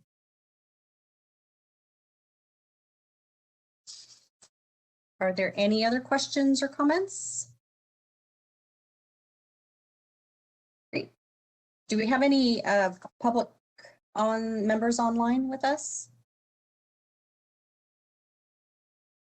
This is the moderator, and yes, we do. Okay, great. With that, this is the moderator, and I have opened the Q&A panel. If you would like to submit a request to make a public comment, please utilize the instructions currently being displayed on your screen. You will be provided 3 minutes and given a 30-second warning.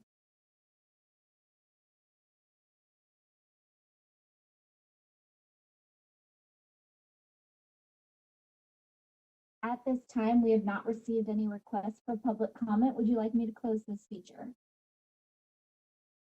Yes, please. Feature has been closed.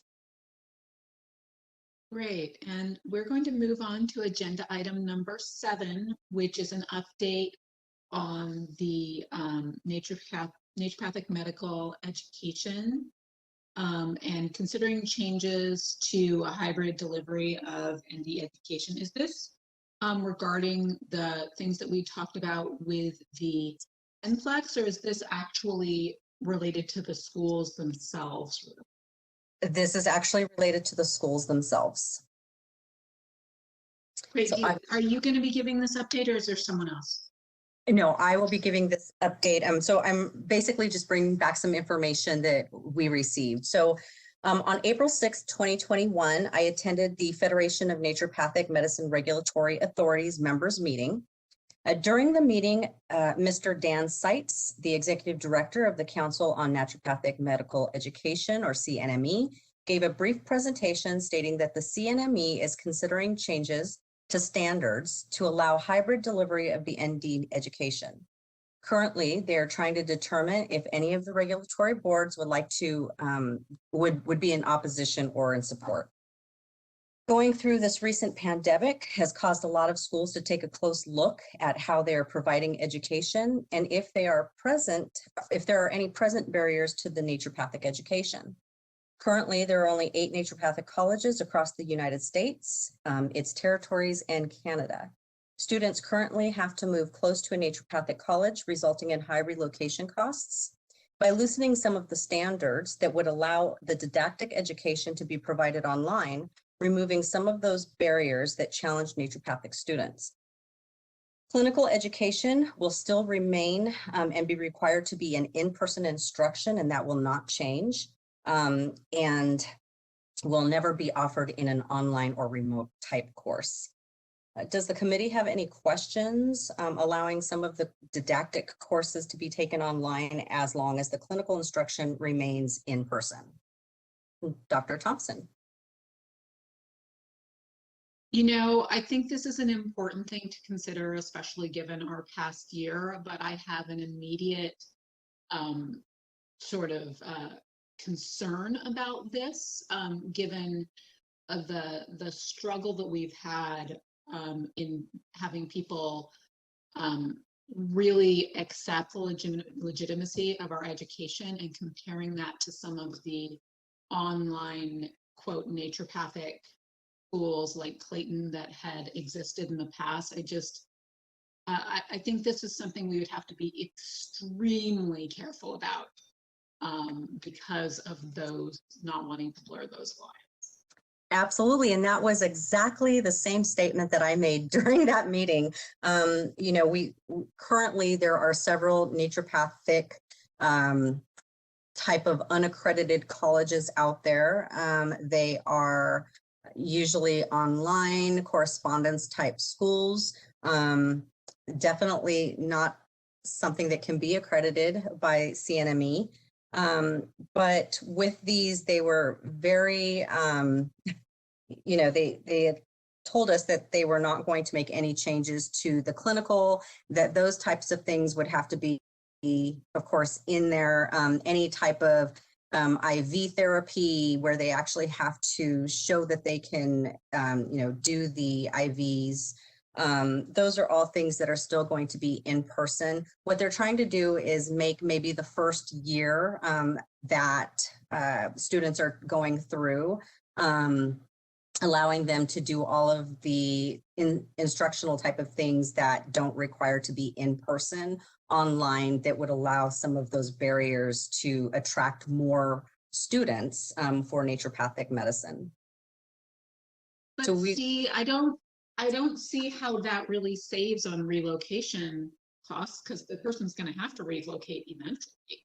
You know, I think they're right, and I get that. I think what their thought is on this is that they wouldn't have to move as soon, and they may be able to make a temporary move and not cost as much if they were just to stay in some type of temporary housing, and they were, you know, whatever the case may be. But that's kind of what their thought is.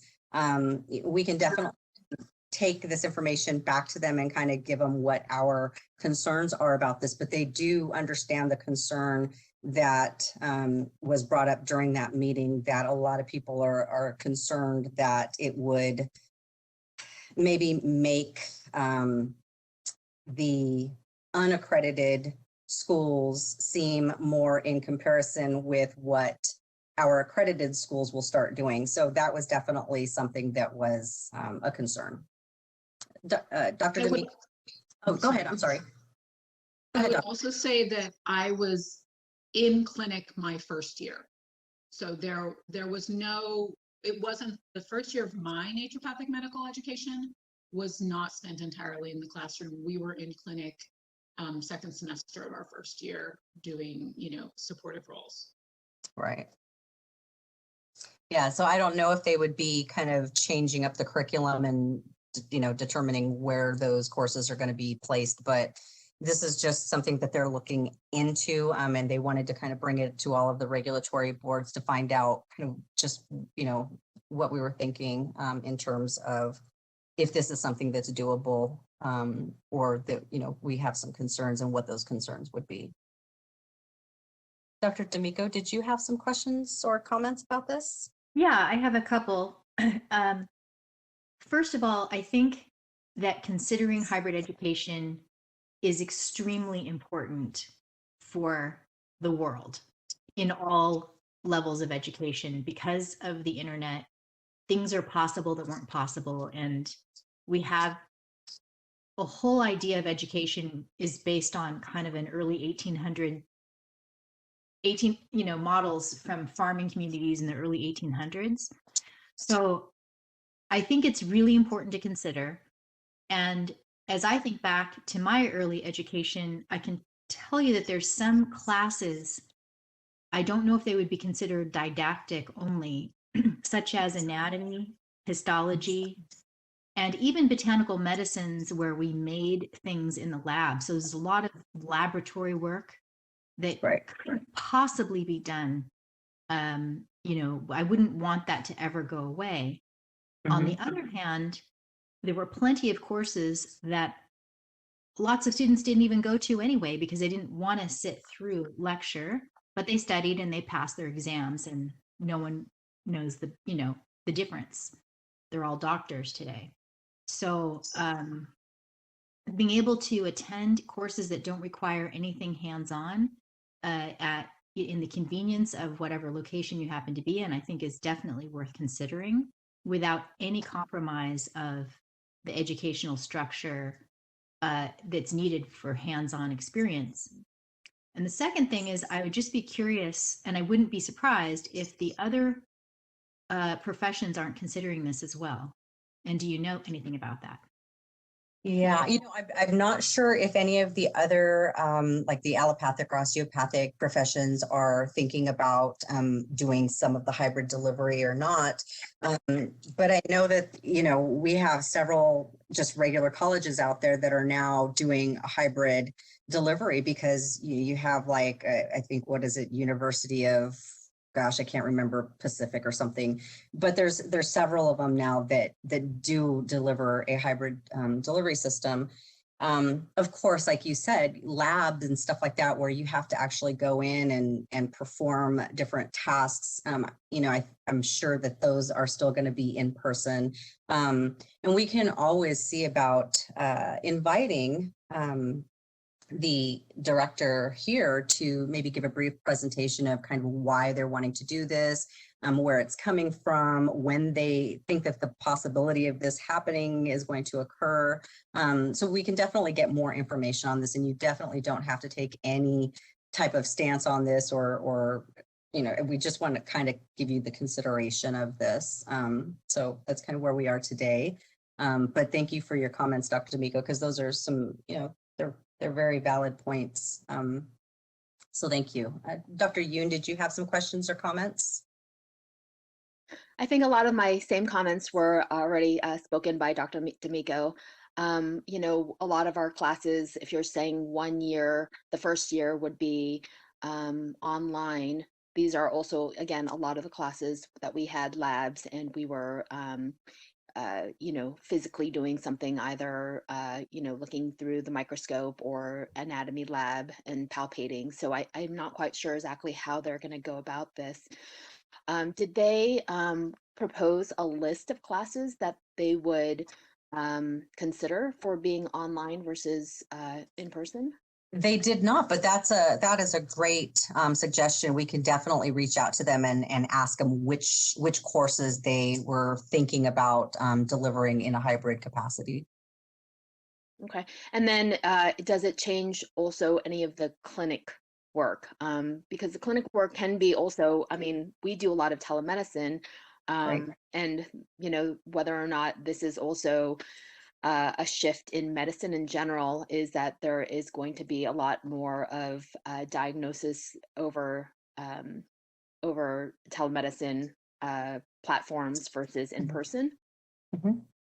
Yes, that was actually one of the things that was brought up as well, is that, a lot of times right now, currently, especially with Bastyr, you're in the clinic, you're, doing what you do in the clinic. But now that we have a lot of NDs that are going out and starting up their practices, and they're actually doing almost nothing but telemedicine during the pandemic, we know that a lot of that shifted to the telemedicine type of platforms. So there is definitely a need to have the students be prepared for that type of a patient visit.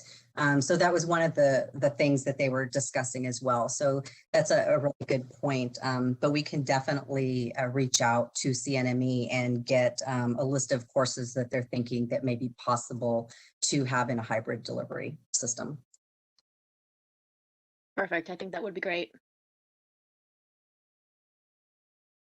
All right. Any other questions or comments? This is Dr. Sounds like Singleton. I have a quick question. Was that Dr. Singleton? Yes. Mhm. Okay, go ahead. I was wondering who are the members on the council of the CNME? Are these directors or deans of the schools? I don't know, but I can find out from you. Hold on one second. So the person that came, Mr. Seats, he is the executive director of CNME. I'm not sure who is all involved with making this shift or even contemplating this decision, but let me take a look and see if there is a board. I'm just asking because it seems, again, if this is a suggestion, it seems more like this was made outside of the council of some of the deans of students or, heads of medical education, only because for the points that Dr. D'Amico and Dr. Yoon raised around, yes, there's some didactic courses that can just be, straight out of the book and exams, but a lot of our education is really hands-on. Sure. So it does look like CNME has a board of directors. I do remember during the meeting, Dan had said that there were several schools that were reaching out as well. So it may be a little bit of both. It may be just some, thoughts that were kind of thrown around with the board of directors, but I believe that they are getting some of this inquiry from some of the schools. And so I just don't know if it's just the shift in how education is being, provided in terms of secondary schools, but this is kind of what we had gotten information of. And it looks like the majority of the people that sit on the board of directors for CNME are either NDs, JDs, there's a chiropractor, a couple of PhDs. So it's definitely made up of definitely professionals and NDs. Okay. Definitely, I will go out and get that list of courses that may be considered in this as well. Dr. Thompson? I just wanted to say that I think the point about training in telehealth was an excellent one.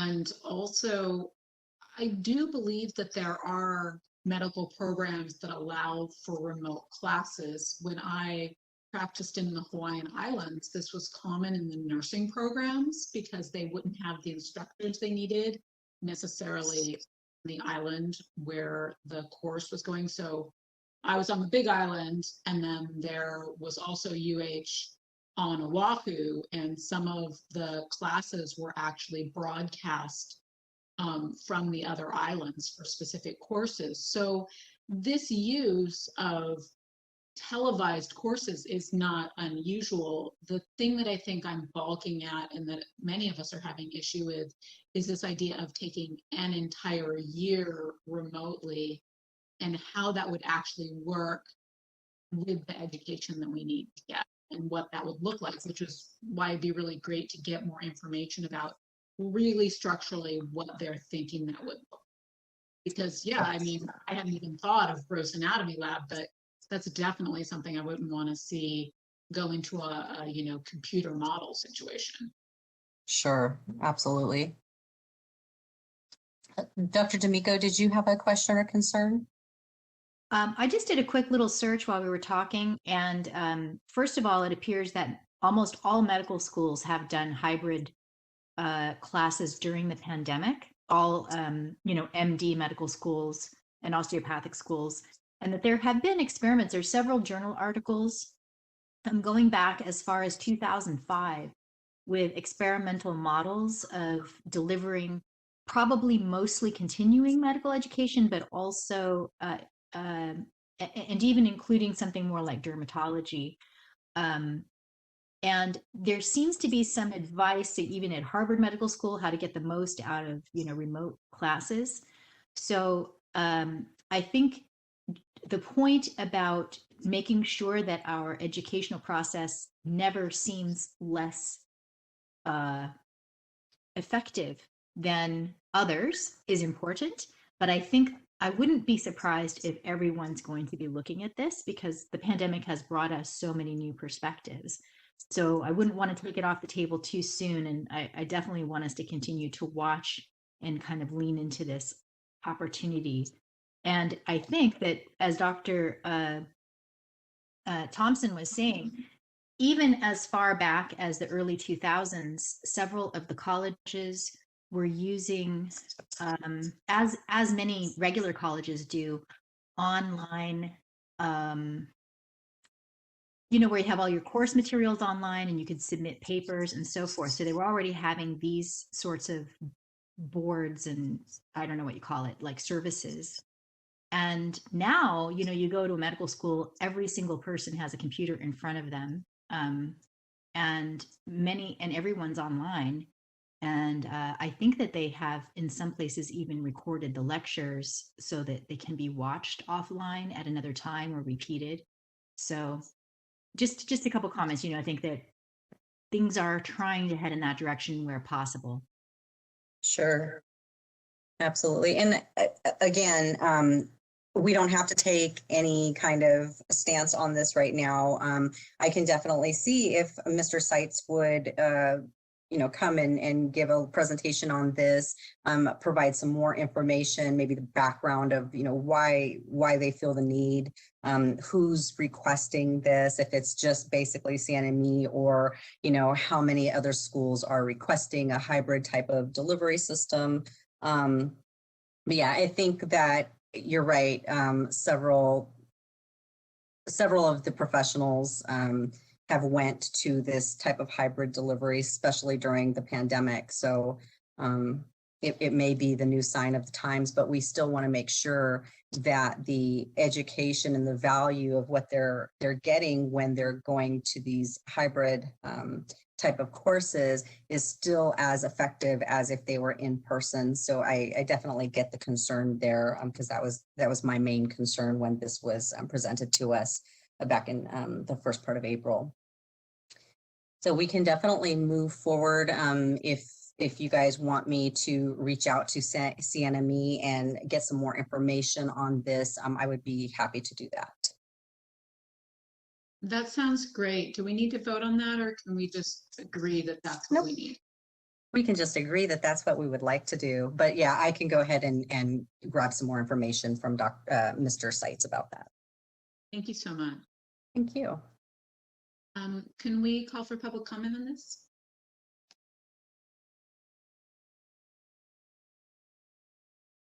This is the moderator, and at the direction of the committee, I have opened the Q&A panel. If you would like to request public comment, please click on the question mark within the square located in the lower right-hand portion of your screen and type "I would like to make a public comment." I will now pause momentarily to allow individuals time to access this feature.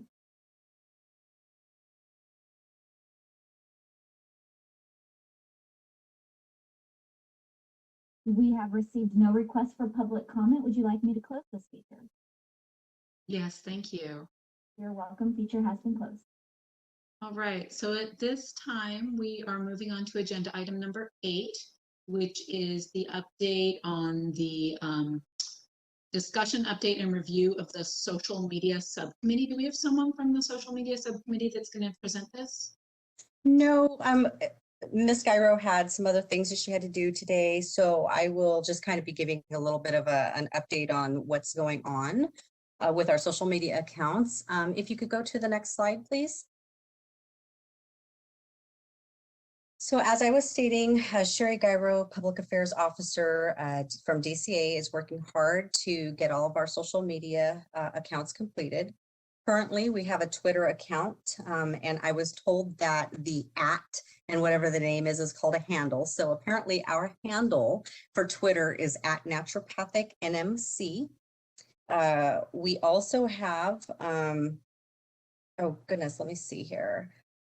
It looks like we also have a Facebook account that has been set up for those members that have a professional social media account. You may want to become friends with our social media account because at this time we don't have enough followers to be allowed to have a handle. So right now, the link that is shown on the slide that you're seeing right now is the way to find us on Facebook. Once we have enough followers, we will be able to add a handle. And at the same time, if the Naturopathic NMC is still available, we'll go ahead and get that so that they're both the same. Sherry also provided an update this week, and she's working on getting an Instagram set up.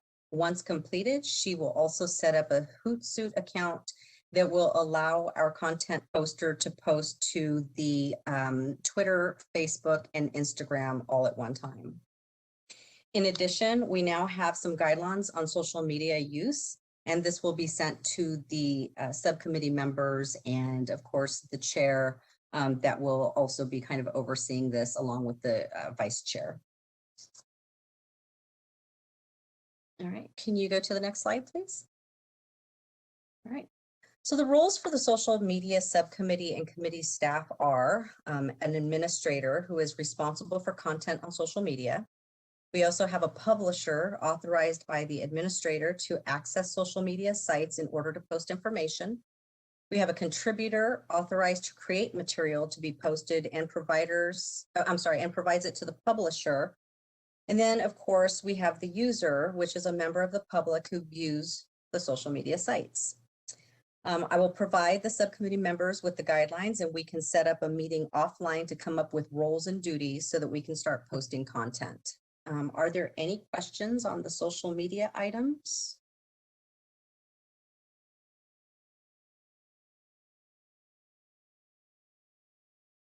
Okay, I don't see any. And it just as a reminder, Dr. Singleton and Dr. Davidson were on the subcommittee for this. If either of you have made a change in your role, then please let me know. It looks like Dr. Davidson has a comment. Thanks. Yeah, so I guess this makes me realize that we did set that up the last meeting, but I don't think we actually ended up saying that in the minutes that we went over earlier. Now that I'm looking back at that, is that the case, really? I'm just a little confused. That we have a subcommittee? Yes. So the reason I didn't put it down is because we weren't for sure on if you wanted to be on the subcommittee or not. We kind of threw out some names. I know Dr. Singleton was very excited about being a subcommittee member. You were a little apprehensive because you stated, if memory serves correctly, that you aren't very familiar with social media, but you would do it if you were needed. But again, if you don't feel that this is something that you would like to do, we can definitely find somebody else. I know Dr. D'Amico is good at getting content. She's great. Anytime I ask her to look over something, she gets right back to me. So I don't know if this is something that Dr. D'Amico would like to take up, but yes, either way, we can get a subcommittee today that would be able to move forward. I see. Okay, I just was a little confused. I didn't really understand where we left it last time, I guess. Dr. Singleton, did you have any observations to make regarding that? So it was my understanding that at the last meeting that that I volunteered for the head of the subcommittee, and that you were going to also assist as the co-chair. And from there, I think there was a little hesitation around other members participating. So in terms of election, I thought that that was kind of done and taken care of. And today we were just going to clarify more specifically on what the subcommittee's accomplishment or objectives were going to be. And I also wanted to present what some of our needs were, or sorry, at least the needs that I predict that will be useful, at least in acquiring information from Rebecca or other committee members. I think that this is an exciting project, but I think a lot of people are intimidated by it, especially when there's no system in place in order to come up with content. Yeah. So, and I just wanted to, if it's okay, if I could just pitch for other people to join the subcommittee. Is that okay for me to do, Rebecca? Sure, but just remember that if we have more than 2 people on a subcommittee, we will have to post a notice for every meeting that you guys come together.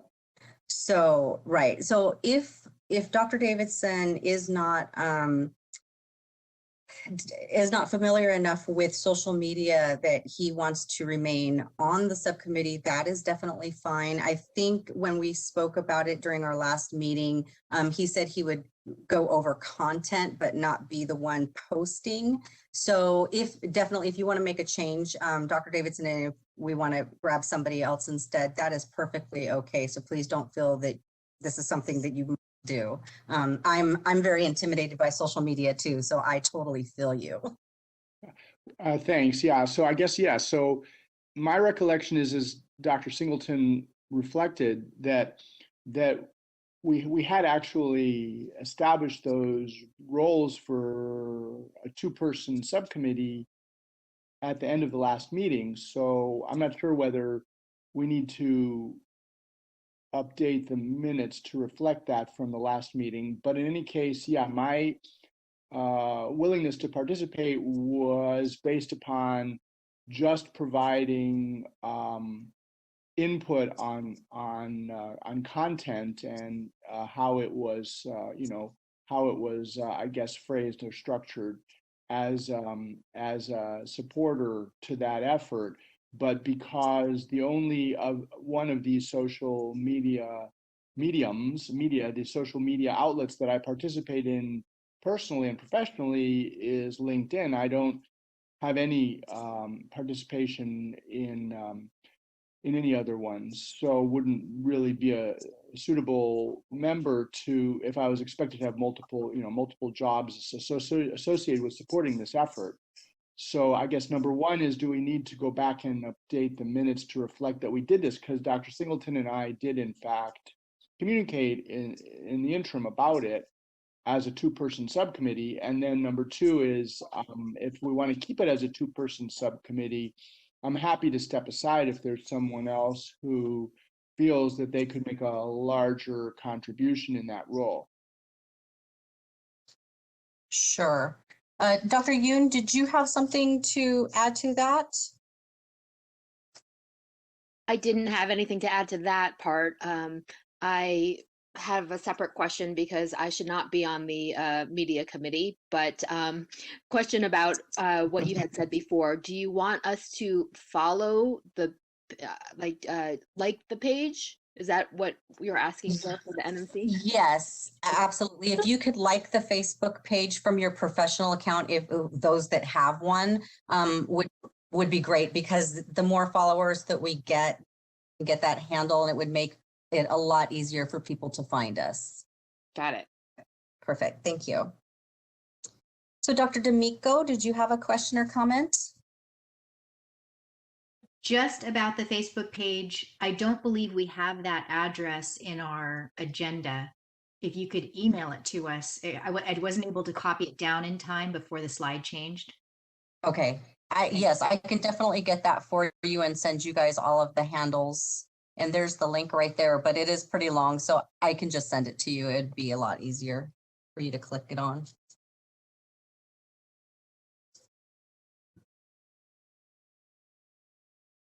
This is Dr. Singleton.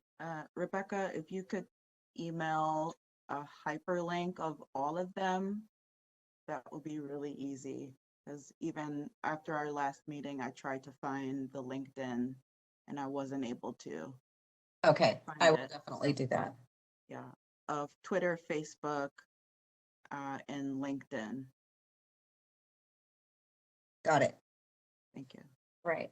And Sabina, really quick, while we are on the subject, for adding the subcommittee members to the minutes of February 25th, can we go ahead and go back and, because we're already approved those minutes with amendments, can adding the 2 subcommittee members to the social media agenda item be added now?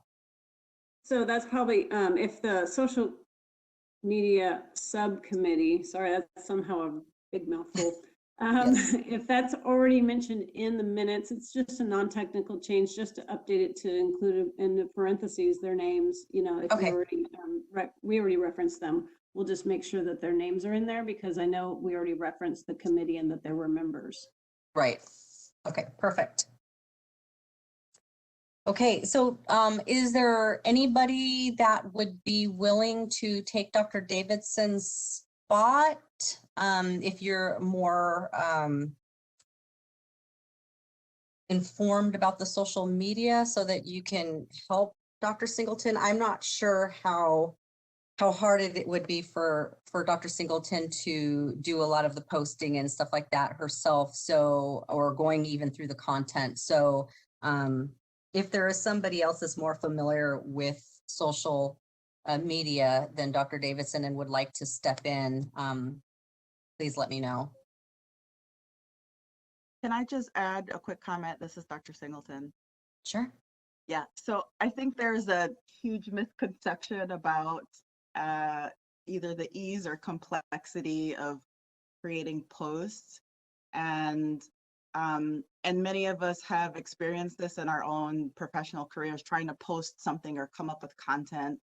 And the thing about that is, if you have your the people who you are speaking to, or your stakeholders, or they're commonly known as avatars of who you're going to interact with, then it's really easy to come up with a conversation about what you want to say to these people, or what you want them to know about your profession.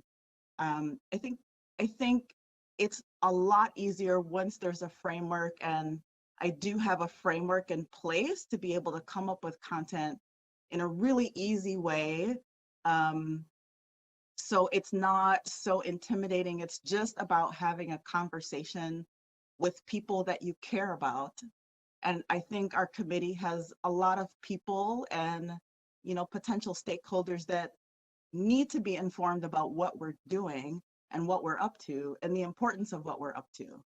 So I would encourage any of you who are interested in really getting the word out, because this is our megaphone.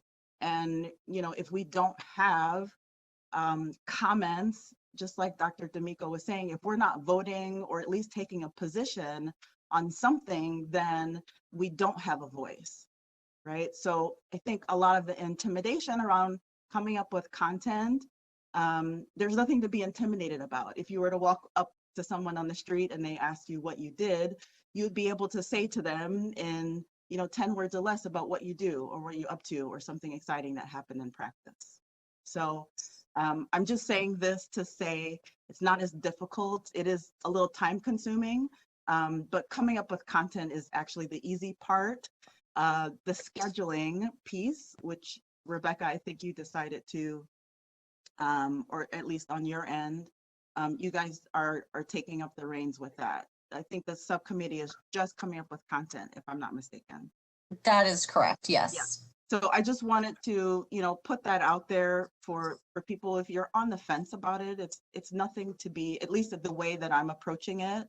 I am extremely busy. I have an extremely busy practice. So, I don't have multiple, hundreds of hours to spend on this.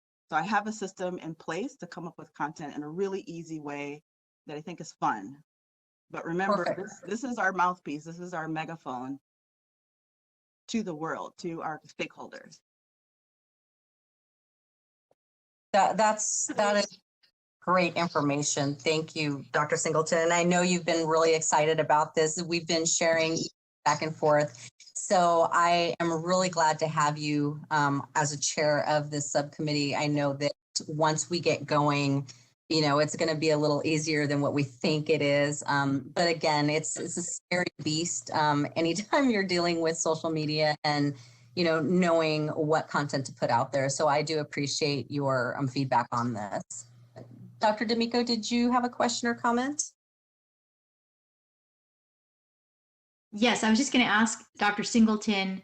I think what she's just asking for is not more subcommittee members, because we can only have 2 if we don't want to have noticed meetings, but that we all kind of engage with those sites.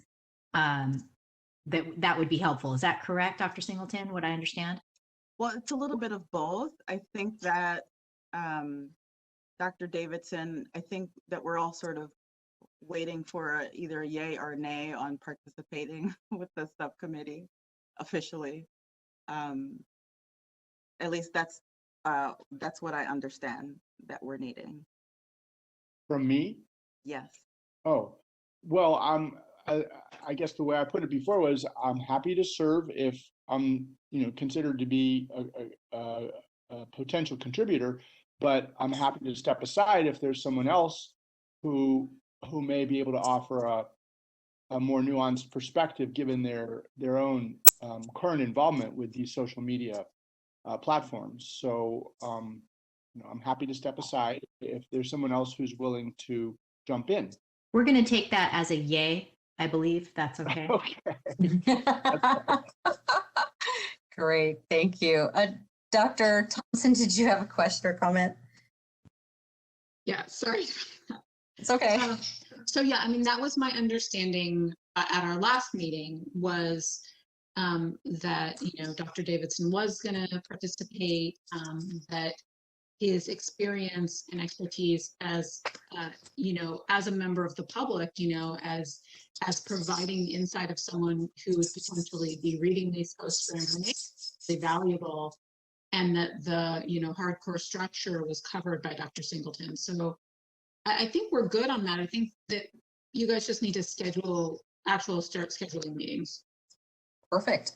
Well, that sounds good then. In that case, in that event that we actually are okay with moving forward with the 2 subcommittee members that we have, I will definitely go ahead and make sure that you guys get a copy of the guidelines.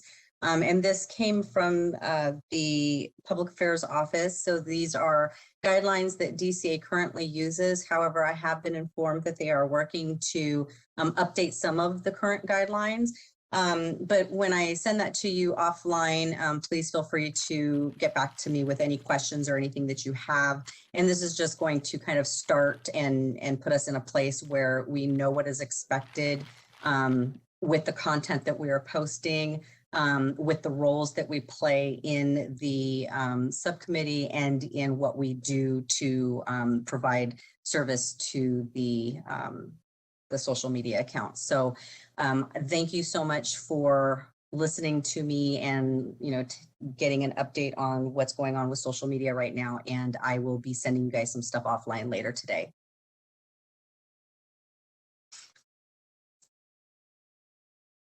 Thank you so much. Do we need to ask for public comment on this?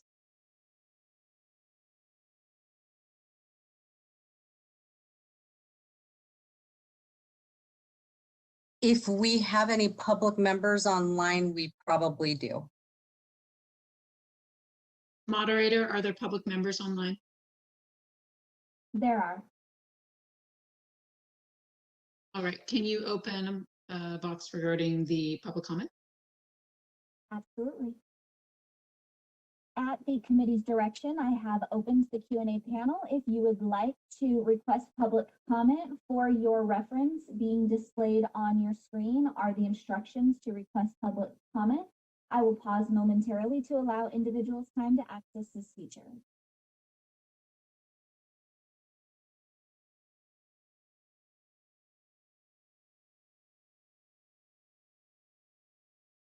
At this time, we have not received any requests. Would you like me to close this feature? Yes, thank you. You are welcome. Feature has been closed. All right, so at this time, we're moving on to agenda item number 9, which is a website update. Are you going to be giving that, Rebecca? Yes, Madam Chair, I will. All right, so this is going to take a little bit of technical stuff on my side in a second, so bear with me because as you all know, I am not the most techie person there is out here, but I will try to provide a presentation and a sneak peek of the actual website in a few moments.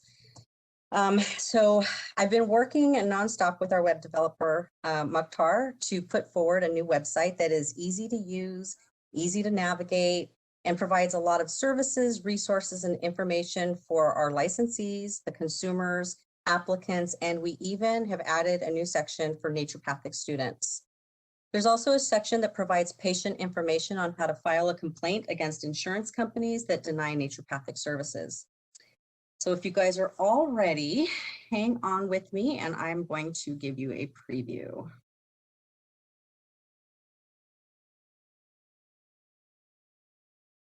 Okay, can everybody see my screen? Yes. This is the moderator, yes. Okay, perfect, great. So this is going to be the new homepage, and with this redesign, it is something that we can use with a tablet, a mobile phone, and it will size down instead of being all out of view or whatever. So this is something that is definitely modern and can be used on any platform. It's easy. The look is pretty similar to what we used to have on the main page where it gives all of the announcements. Now we actually have a published date. So anytime we put something new up, it actually has the date that it was published. We have places that they can go to check for live scan statuses for applicants. We are going to be adding a new processing time for renewals. Any type of application that we have, we'll be putting processing times up here. We'll also have a link to laws and regulations, and it'll open up. It gives you guys the ability to go to all of our current laws. It also has the regulations down below, and it also has a place for proposed regulations. And this gives the public the information about all of the regulations that we are trying to put forward. So the consumer page, we're trying to make as much information as possible for consumers, people that are stakeholders, legislators, that type of thing. It gives information to the most current consumer guide to naturopathic medicine, additional resources, links on the naturopathic medicine. So it gives all of the links for all of the credentialing, all of the professional associations, other licensing boards that may be of importance, the U.S. Drug Enforcement, registration, the schedules for the drugs, health provider information. It just kind of gives a lot of information, but it's easy to see, and it's not just kind of crammed in there like it was before. Here I've added the information to how to do a complaint if the insurance providers are denying naturopathic services. A place to join the email list. You can verify a license, the Patient's Right to Know Act. For applicants, we have the naturopathic doctors, so it just kind of provides them all of the information that they'll need, how to get the manual fingerprint cards, etc. We also provide military resources, certificate of registration for faculty, and the current certification for registration of faculty is mainly used for, let's say, Bastyr, a faculty from Washington who is coming down to California for like a 1-year faculty temporary position. They don't want to go through the whole hassle of getting and paying for a license. So this will actually let them get a certificate of registration that allows them to work within the scope of an ND without getting that license, as long as the dean allows them to. So it really gives them a lot of information there. For licensees, this gives a lot of information to our licensees, how to terminate a relationship, just things that an ND would need to know for their practice, how to apply for an IV specialty certificate or a course provider, guidelines for rebates, commissions, and compensation, continuing education, how to apply to be an expert reviewer. It gives frequently asked questions and answers to those. On the very bottom, it will give an application to become an expert reviewer for us.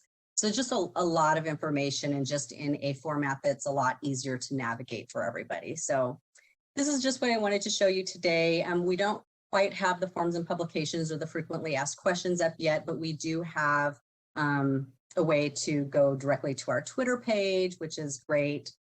So this is what our Twitter page looks like. We also have just an email link, so they can just push this button and send us an email without having to figure out what our email address is. The About Us gives a lot of information about the committee, our committee members, what our meetings are, materials and everything. So it's just a really, I think, a lot more modern feel to it. It's not as, again, it's not as compressed as what the other one was. So are there any questions about the new website?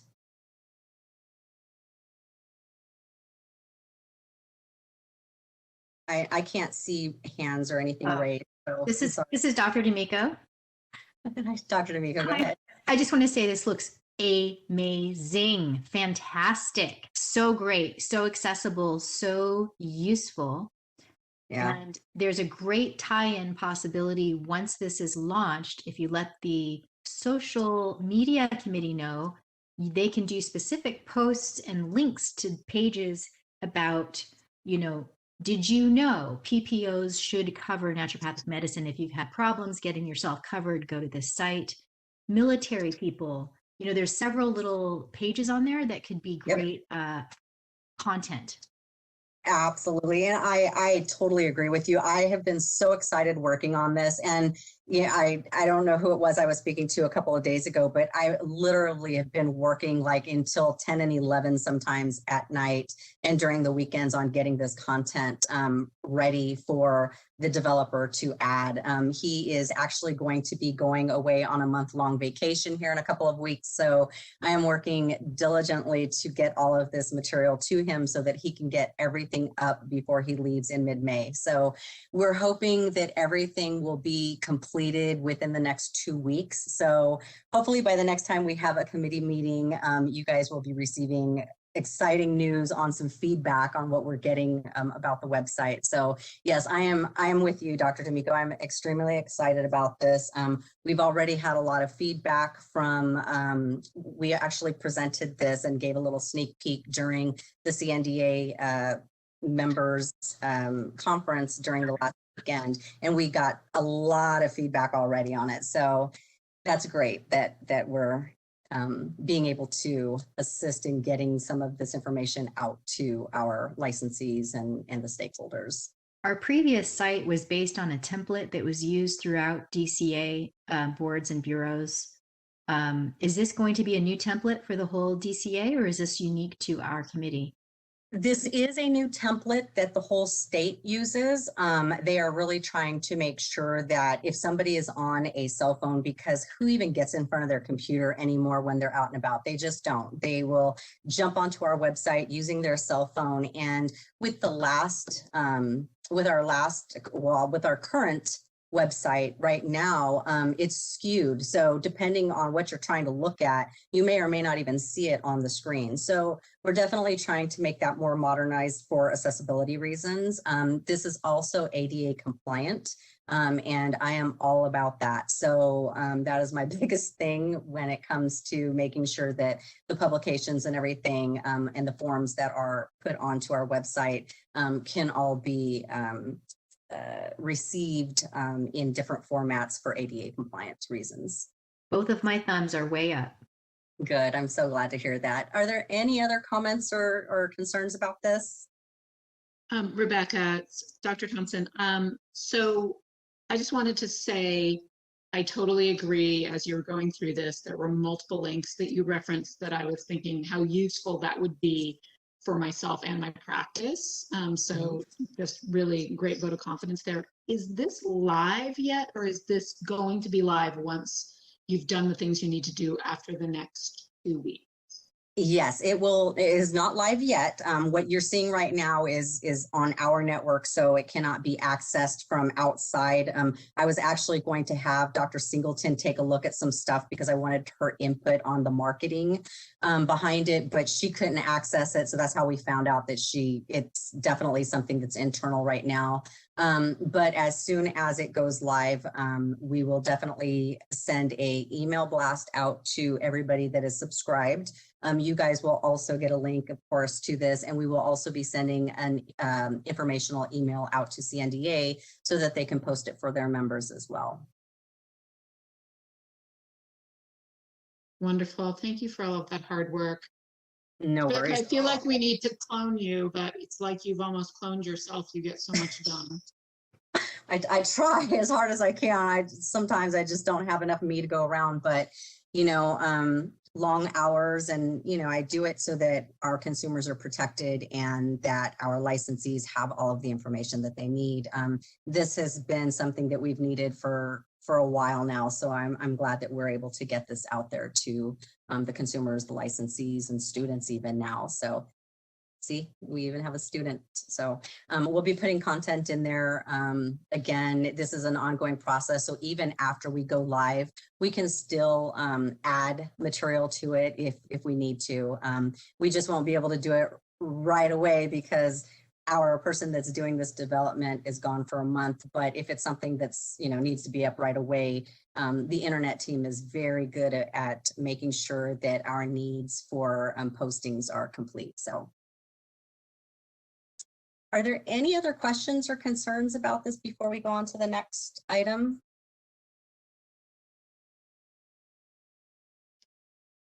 Are there any public comments?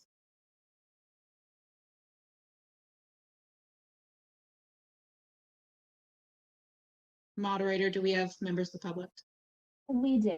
This is the moderator, and at the direction of the committee, I have opened the Q&A panel. If you would like to request public comment, displayed for your reference are the instructions on how to request public comment. I will pause momentarily to allow individuals time to access this feature.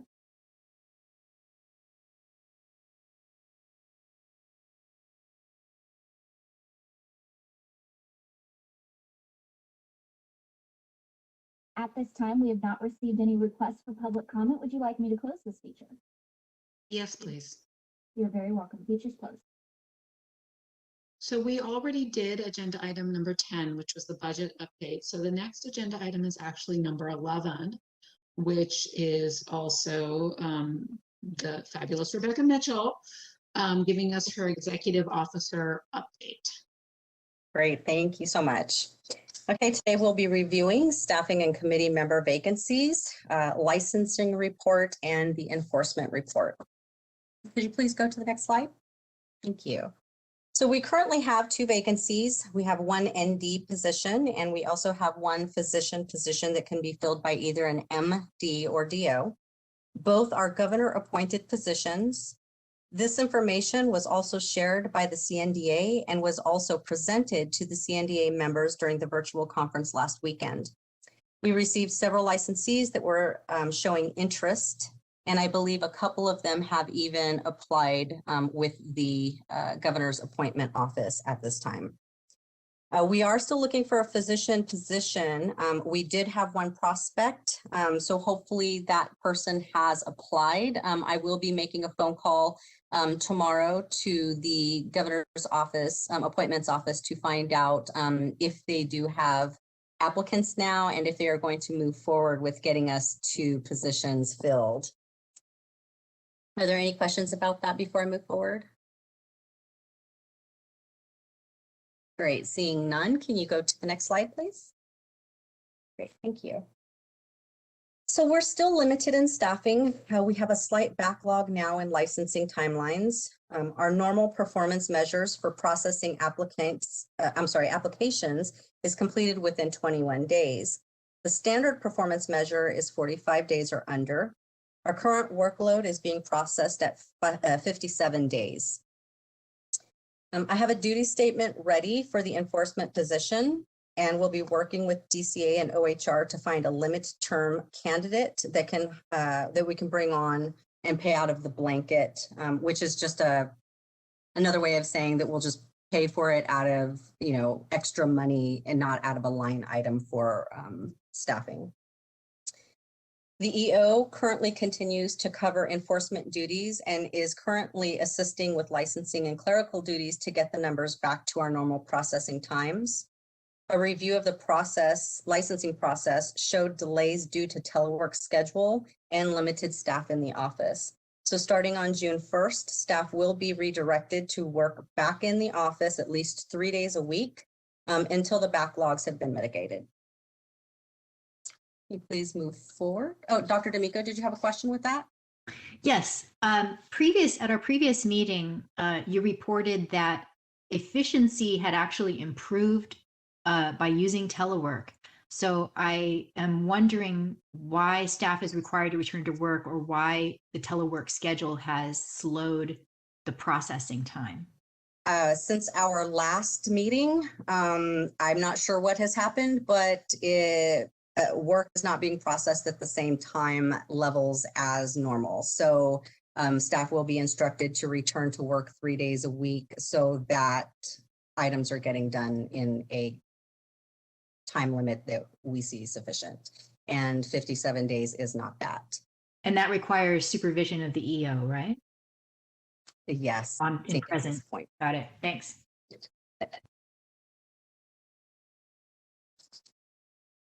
All right, next slide, please. Great, thank you. All right, this table shows the number of licensees practicing under the committee's jurisdiction. The NMC's total licensee count as of April 24th, 2021 is as follows. There are currently 911 active current licensees. The inactive current licensees are 20. Delinquent status is 143. The total number of licensees under the NMC's jurisdiction is 1,241. And you'll see there that there is 166 in the other, and this field could be retired. It could also be licenses that have canceled after 3 years. So those are that 166 number that you're seeing there.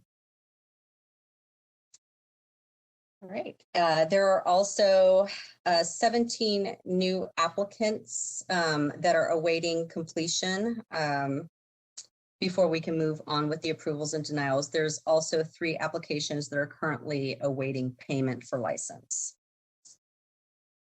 All right, next slide, please. Thank you. All right, currently there's the NMC has 77 total enforcement cases open. Of the 77 cases, 28 are against licensees, while the remaining 49 cases are against unlicensed individuals.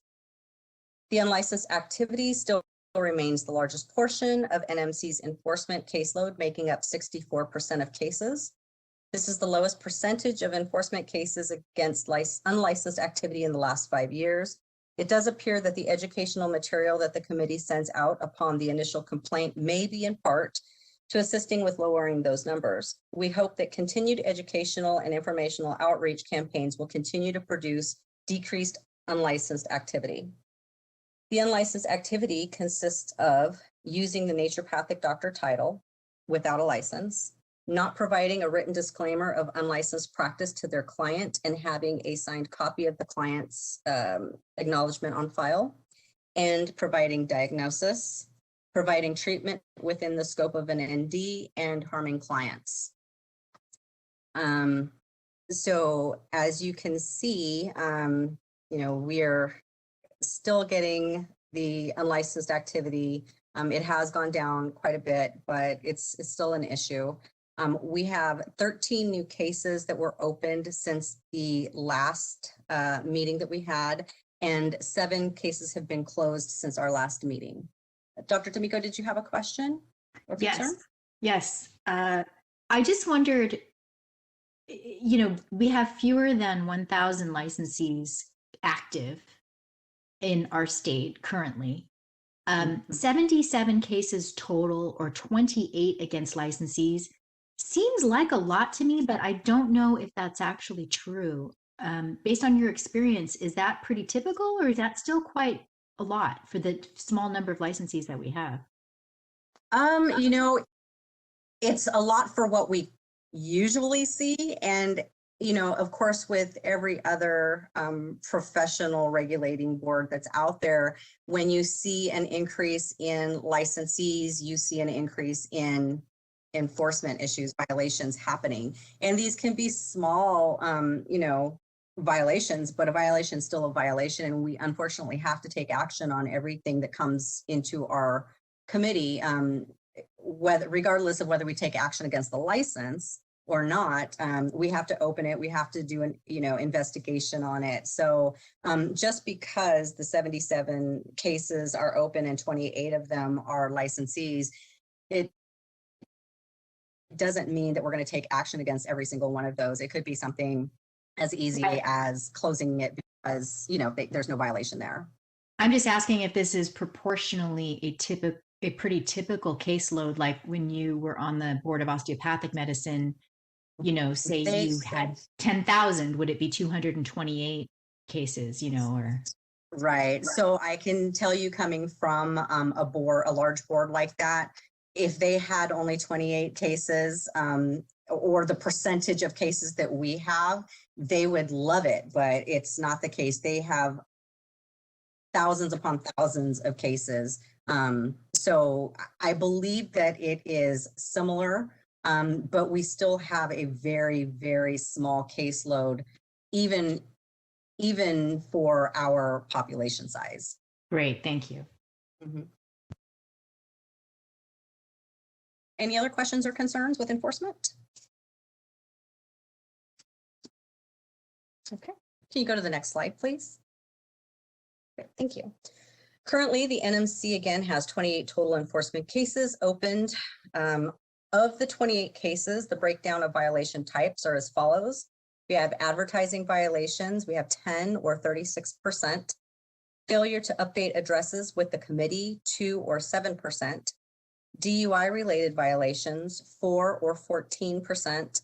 Unprofessional practice, 8 or 29%. Records only, and this is for not releasing upon patient's request, is 1 or 3%. And patient harm is 2 cases, and that makes up 11% of the total ND violations. Dr. Thompson. So the patient harm category says 3, and I remembered it being 2 last time. So that's of course the biggest concern for us. So I just wanted to, was there a new case added since our last meeting? There was a new case added since the last meeting, yes. Okay. And I'm sorry, I did say 2 and I did mean 3. Yeah. And then I know I've probably asked this question before, but just to clarify, is the advertising complaints, is that advertising in a way that represents you as something other than an ND? Can you give us an example of that? There's a couple of different types of advertising violations that we see come in. One is advertising certain vaccines, or I'm sorry, non-vaccines as a vaccine. Another one could be putting up an A sign that says that there is a vitamin B shot, between the hours of 4 and 5. Those are the type of advertising violations that we see come in here. Vaccine one, we've only seen 1 or 2 of those kind of come in through here. Another one would be just making claims that have not been proven. Those are things that we will take action on as well if there is a complaint that comes into us. And then regarding unprofessional practice, could you give me an example of that as well? So unprofessional practice would be, gosh, there's a lot. Almost everything except for what's there would be put under professional practice. So I'm trying to think of what we have currently. Oh gosh, unprofessional practice could be making statements that are not in line with the scope, practicing outside of their scope. There was a social media thing that came in also. So there's certain things that we see come in, and it doesn't necessarily mean that we're going to take action on it. It might not even mean that there's an actual violation that has taken place. This is just the category that it's falling under when it's coming into our office. I see. Thank you so much. No problem. Dr. Yoon. Yeah, thank you. I just wanted to know a little bit about the time frame. So this enforcement report is what's currently on your desk. Is that correct? That is correct. Yes. And then do we have a summary of the enforcement that is done like per year, or, for example, for let's say an advertising violation, how long is it usually on your desk for, and it gets resolved, or they pay a violation fee? Or right. So normally we can do an intake within 10 days, do the review, get it either sent out to an investigator, or if it's something that can be closed, close it. It just depends. Each case is very specific, depending on exactly what is involved in the case. Some of them can be extremely complex. There are cases that have taken us 2 and 3 years to complete, if it had to go to investigations and then to the AG's office or something like that. So you have all of these different layers of enforcement. Currently, our caseload for intake is at around 65 days, and that's just because it is just myself working on these. I'm trying to get to them as quickly as possible. I do a kind of an overview of what we have coming in. If it's something that needs immediate attention, I open it right away. If it is something that is very minimal, or that I know for a fact isn't going to have anything to it, there's no teeth in it, I'll put that to the side until I can actually get to it. So we just really right now, because we don't have an enforcement analyst doing this, I've just been trying to keep up as best I can with it. And that's why we're trying to get a analyst in here to take over the enforcement. Great. I have one more question. Just looking at the failure to update address, just because of the pandemic, a lot of people have been moving away from California. Do you have an idea of like how many NDs may have changed their address to out of state or have moved out of California? We have several. I would, if I had to take a guesstimate, I would say maybe 24, which is unheard of normally. Normally when our NDs come into state and they set up practice, they're here for quite a while. But recently, especially during the pandemic, they've either been moving out of state or they've been moving to a different location in California, or they closed their practice altogether and are doing telemedicine. So there's a couple of different variables going on right now during this pandemic, and I totally understand it all. We definitely try to give the licensees a chance to make any updates that they need to. But again, if they don't, and we're trying to get in contact with them and we notice that they have not changed or updated their address with us, we can cite and fine them for it. The first citation is usually $500, and the second one will go up from there because there's repeat offenders for that. Okay, thank you. No problem. Thank you. Are there any other questions or comments before we move forward? Okay, great. Thank you. That is all I have for you today. Thank you, Rebecca. At this point, I'd like to call for public comment. Moderator? This is the moderator, and at the direction of the committee, I have opened the Q&A panel. If you would like to request public comment, please click on the question mark within the square located in the lower right-hand portion of your screen and type, "I would like to submit public comment." I will now pause momentarily to allow individuals time to access this feature.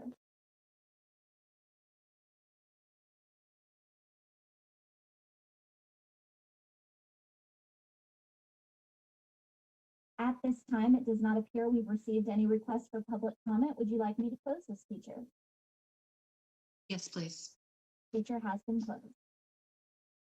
So the next item on our agenda is the update on the sunset review. And Rebecca, I just wanted to check in with you to see what you think the length of this would be, because we've been on for another hour and 15 minutes, and this is really the last large agenda item, so we can go It's through not it. even, no worries. It's not even large. I put it Okay, on here great. because I thought that we'd get a little bit more information as we're moving closer to the middle of the year.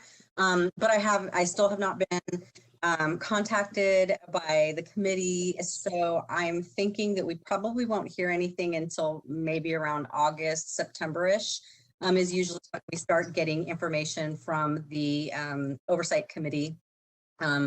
Or DCA will also start kind of getting us ready if they hear something as well. So right now I don't really have anything to update on this.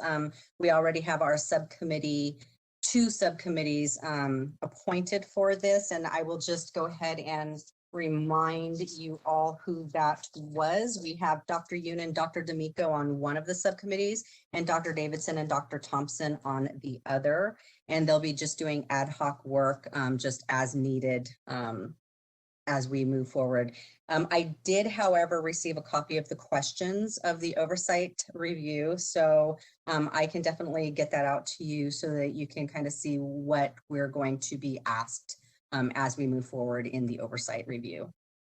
And that is all I have for you.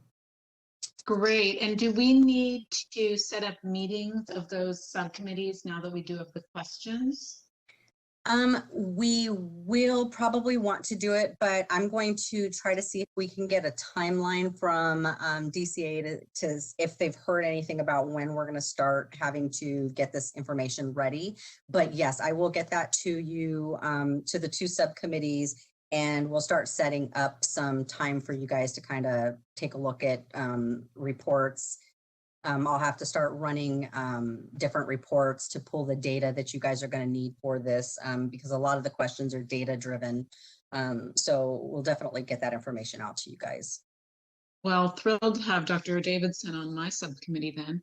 But I would recommend that if we could get those questions out and just have each of the subcommittees meet once before the next meeting. I'd like to get ahead of this as much as we can, just so we know what we're dealing with. Okay, that sounds good. I can definitely do that.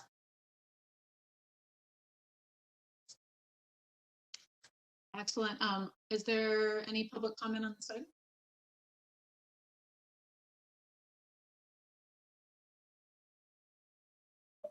This is the moderator, and at the direction of the committee, I have opened up the Q&A panel. For your reference, currently being displayed are instructions to submit a public comment. I will pause momentarily to allow individuals time to access this feature.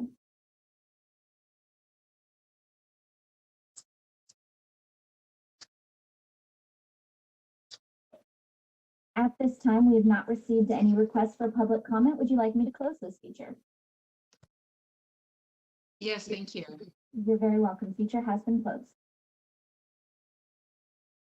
So the next agenda item is actually future agenda items and also our next meeting dates. So I would just like to ask any members of the committee, as well as our executive officer, if there are any future agenda items that we need to add at this time. Thank you, Dr. Thompson. I actually have one that I'd like to add. This is Rebecca. I'd like to add the looking into digital licensing. I know that there are a couple of states that have moved into the modern times and are allowing their professional licensees to have a digital license, and this allows them to have it on their phone or whatever they need when they need to show proof of who they are.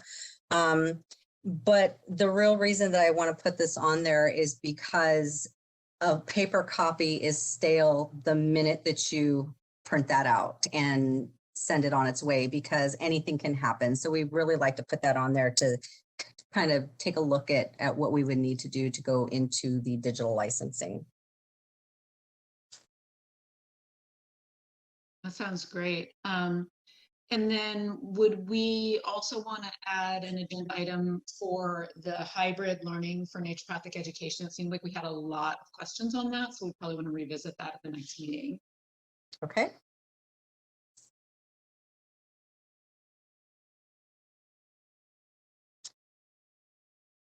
All right. Dr. D'Amico, did you have something? Yeah, and Rebecca will know how to best word this, but if it is appropriate timing, I'd like to have an agenda item to discuss the future of title protection for unlicensed naturopaths and naturopathic doctors.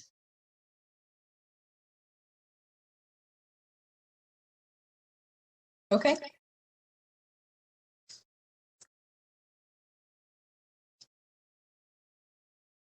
Thank you.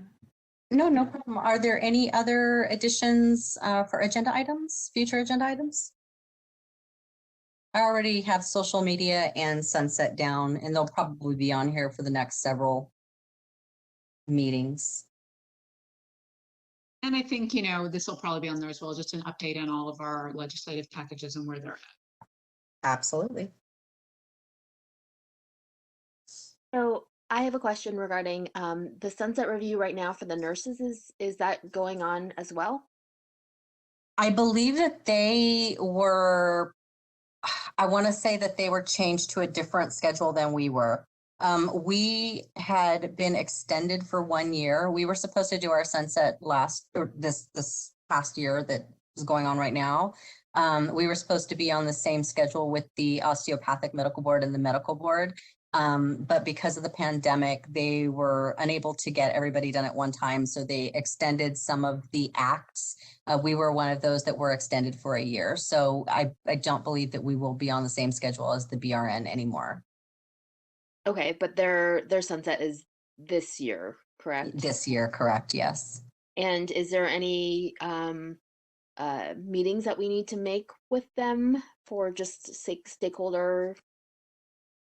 From my knowledge, I know the CNDA has been working with the RN board and their association for, I believe, for getting that the rights to oversee and give orders to nurses. So I'm not sure where they are with that right now.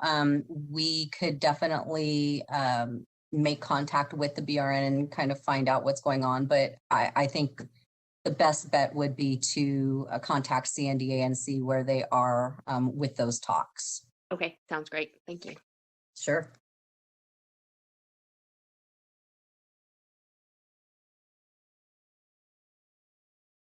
All right, any other agenda items before we go to dates?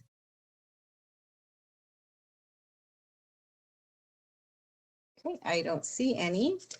All right, so let's go ahead and take a look at our calendars and get a date set for our next meeting. I can tell you, just so that everybody is aware, June and July are pretty busy for us. We start getting a lot of applications in because of the NCLEX that comes up in August. Although we tell them not to send in their applications until they receive their scores, they never listen. So we start getting a lot of just kind of an uptick in our application submissions during June and July. If we were to have a meeting, I would ask that it be at the end of July or the first week or two in August. The second and third week, I'm sorry, the third and fourth week of August, the ending of August is usually extremely busy because that's when everything starts coming in for those applicants. So I would like to either do a meeting at the end of July, very end of July, or the very first part of August, if that's agreeable with you guys. Does anyone have conflicts at that time? Why don't we shoot for the end of July so that we have the first week in August, should there be a delay or any kind of problem that we can move into? Sure. I have the entire last week of July open, so that would be July 26th through July 30th. I know that Thursday seems to be a great day for our meeting, so if you guys don't have any objections to Thursday, July 29th.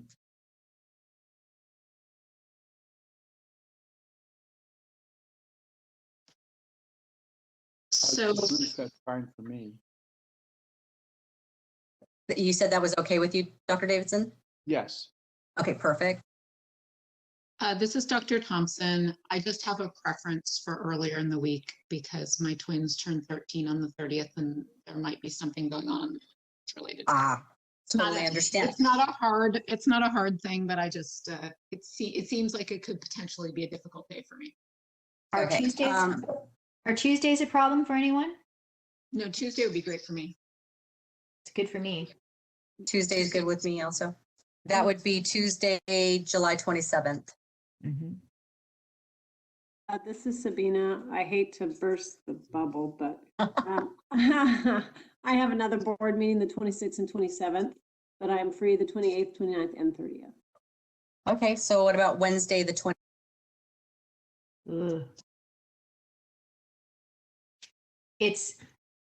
I'm not sure for the other doctors here, but that's usually a full day for me. So if I can avoid it, I'd like to. Well, that leaves the 29th and the 30th. And if no one else has a conflict on the 29th, I think we can just set it up and yeah, I will work around it. okay. It will probably hopefully be another meeting where we can get out of here by noon on the 29th. So we'll go ahead and schedule it for Thursday, July 29th. And our meetings are generally pretty short, so hopefully we can have you out of here by noon. Do we anticipate that the meeting will also be held virtually? At this time, it will still be held virtually, yes, unless something changes in the meantime, yes. Okay, so if everybody is okay, I have scheduled Thursday, July 29th for our next NMC meeting.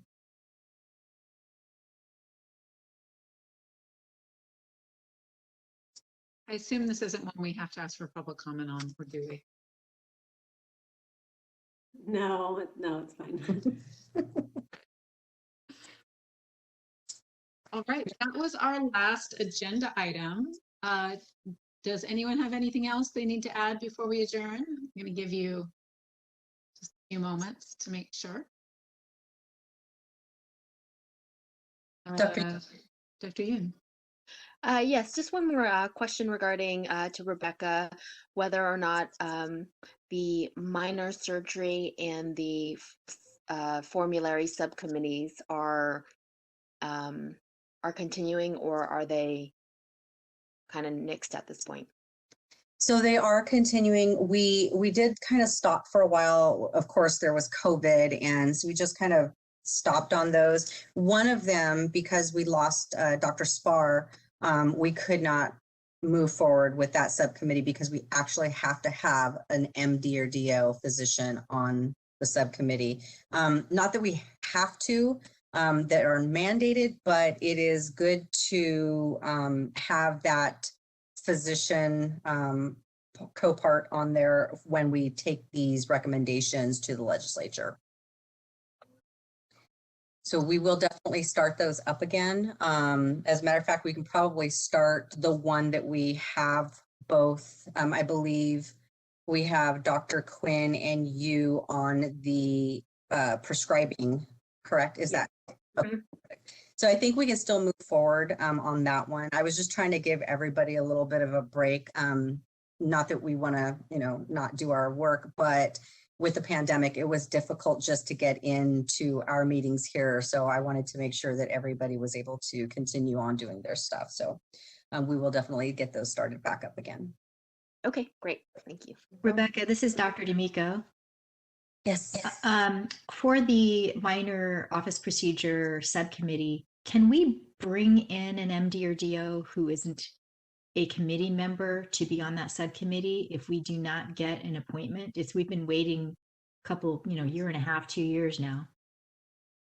I'm not sure about that. Sabina, do you know the legal requirement of the subcommittee members?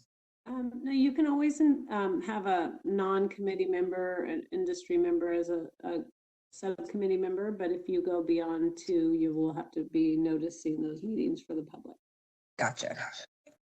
There's your answer. So yeah, if we, I will again be checking with the appointments office tomorrow to find out exactly if we have, first of all, a physician applicant, and if we do, fingers crossed that they will be appointed, and to see if the several ND candidates that are looking to have put in for the appointment as well. So hopefully there are some applications on file now, and it will be a matter of time shortly that we will be receiving some appointments. Who's the other member, the ND member of the minor office procedure? Oh gosh. I hope it's not me if I forgot about it. I think it was you. It might have been. I think it was you and Dr. Spar that worked on that one. So. Okay. Are we, sorry, Dr. Thompson. Are we able to appoint another non-MD member just to get some work going on that in the hopes that we'll have an MD member that we can add in the future?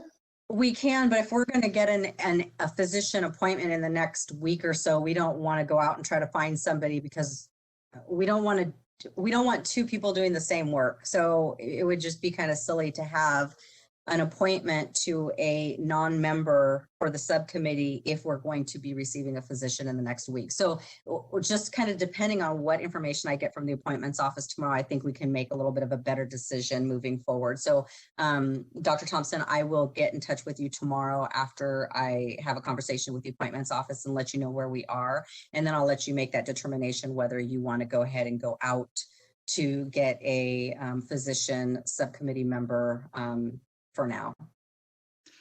Thank you so much. That actually wasn't my question though. My question was, if we're not getting a physician member soon and we still want the subcommittee to do some work, I understand that we want an MD on that committee, when we bring forward those recommendations, but could, for example, myself and Dr. D'Amico do some work on that over the next 6 months while we're waiting to get a physician member, because there's a lot of really just fundamental stuff that needs to do.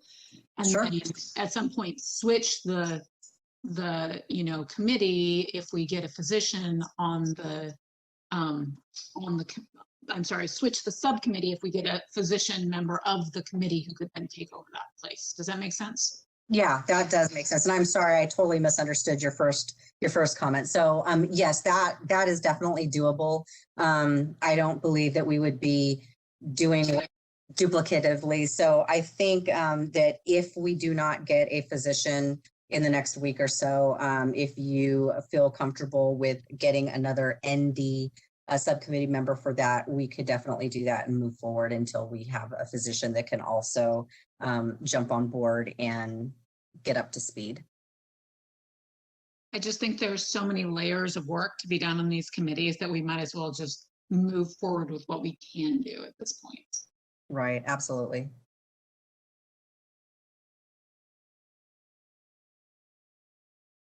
Great. Are there any other concerns before we adjourn the meeting?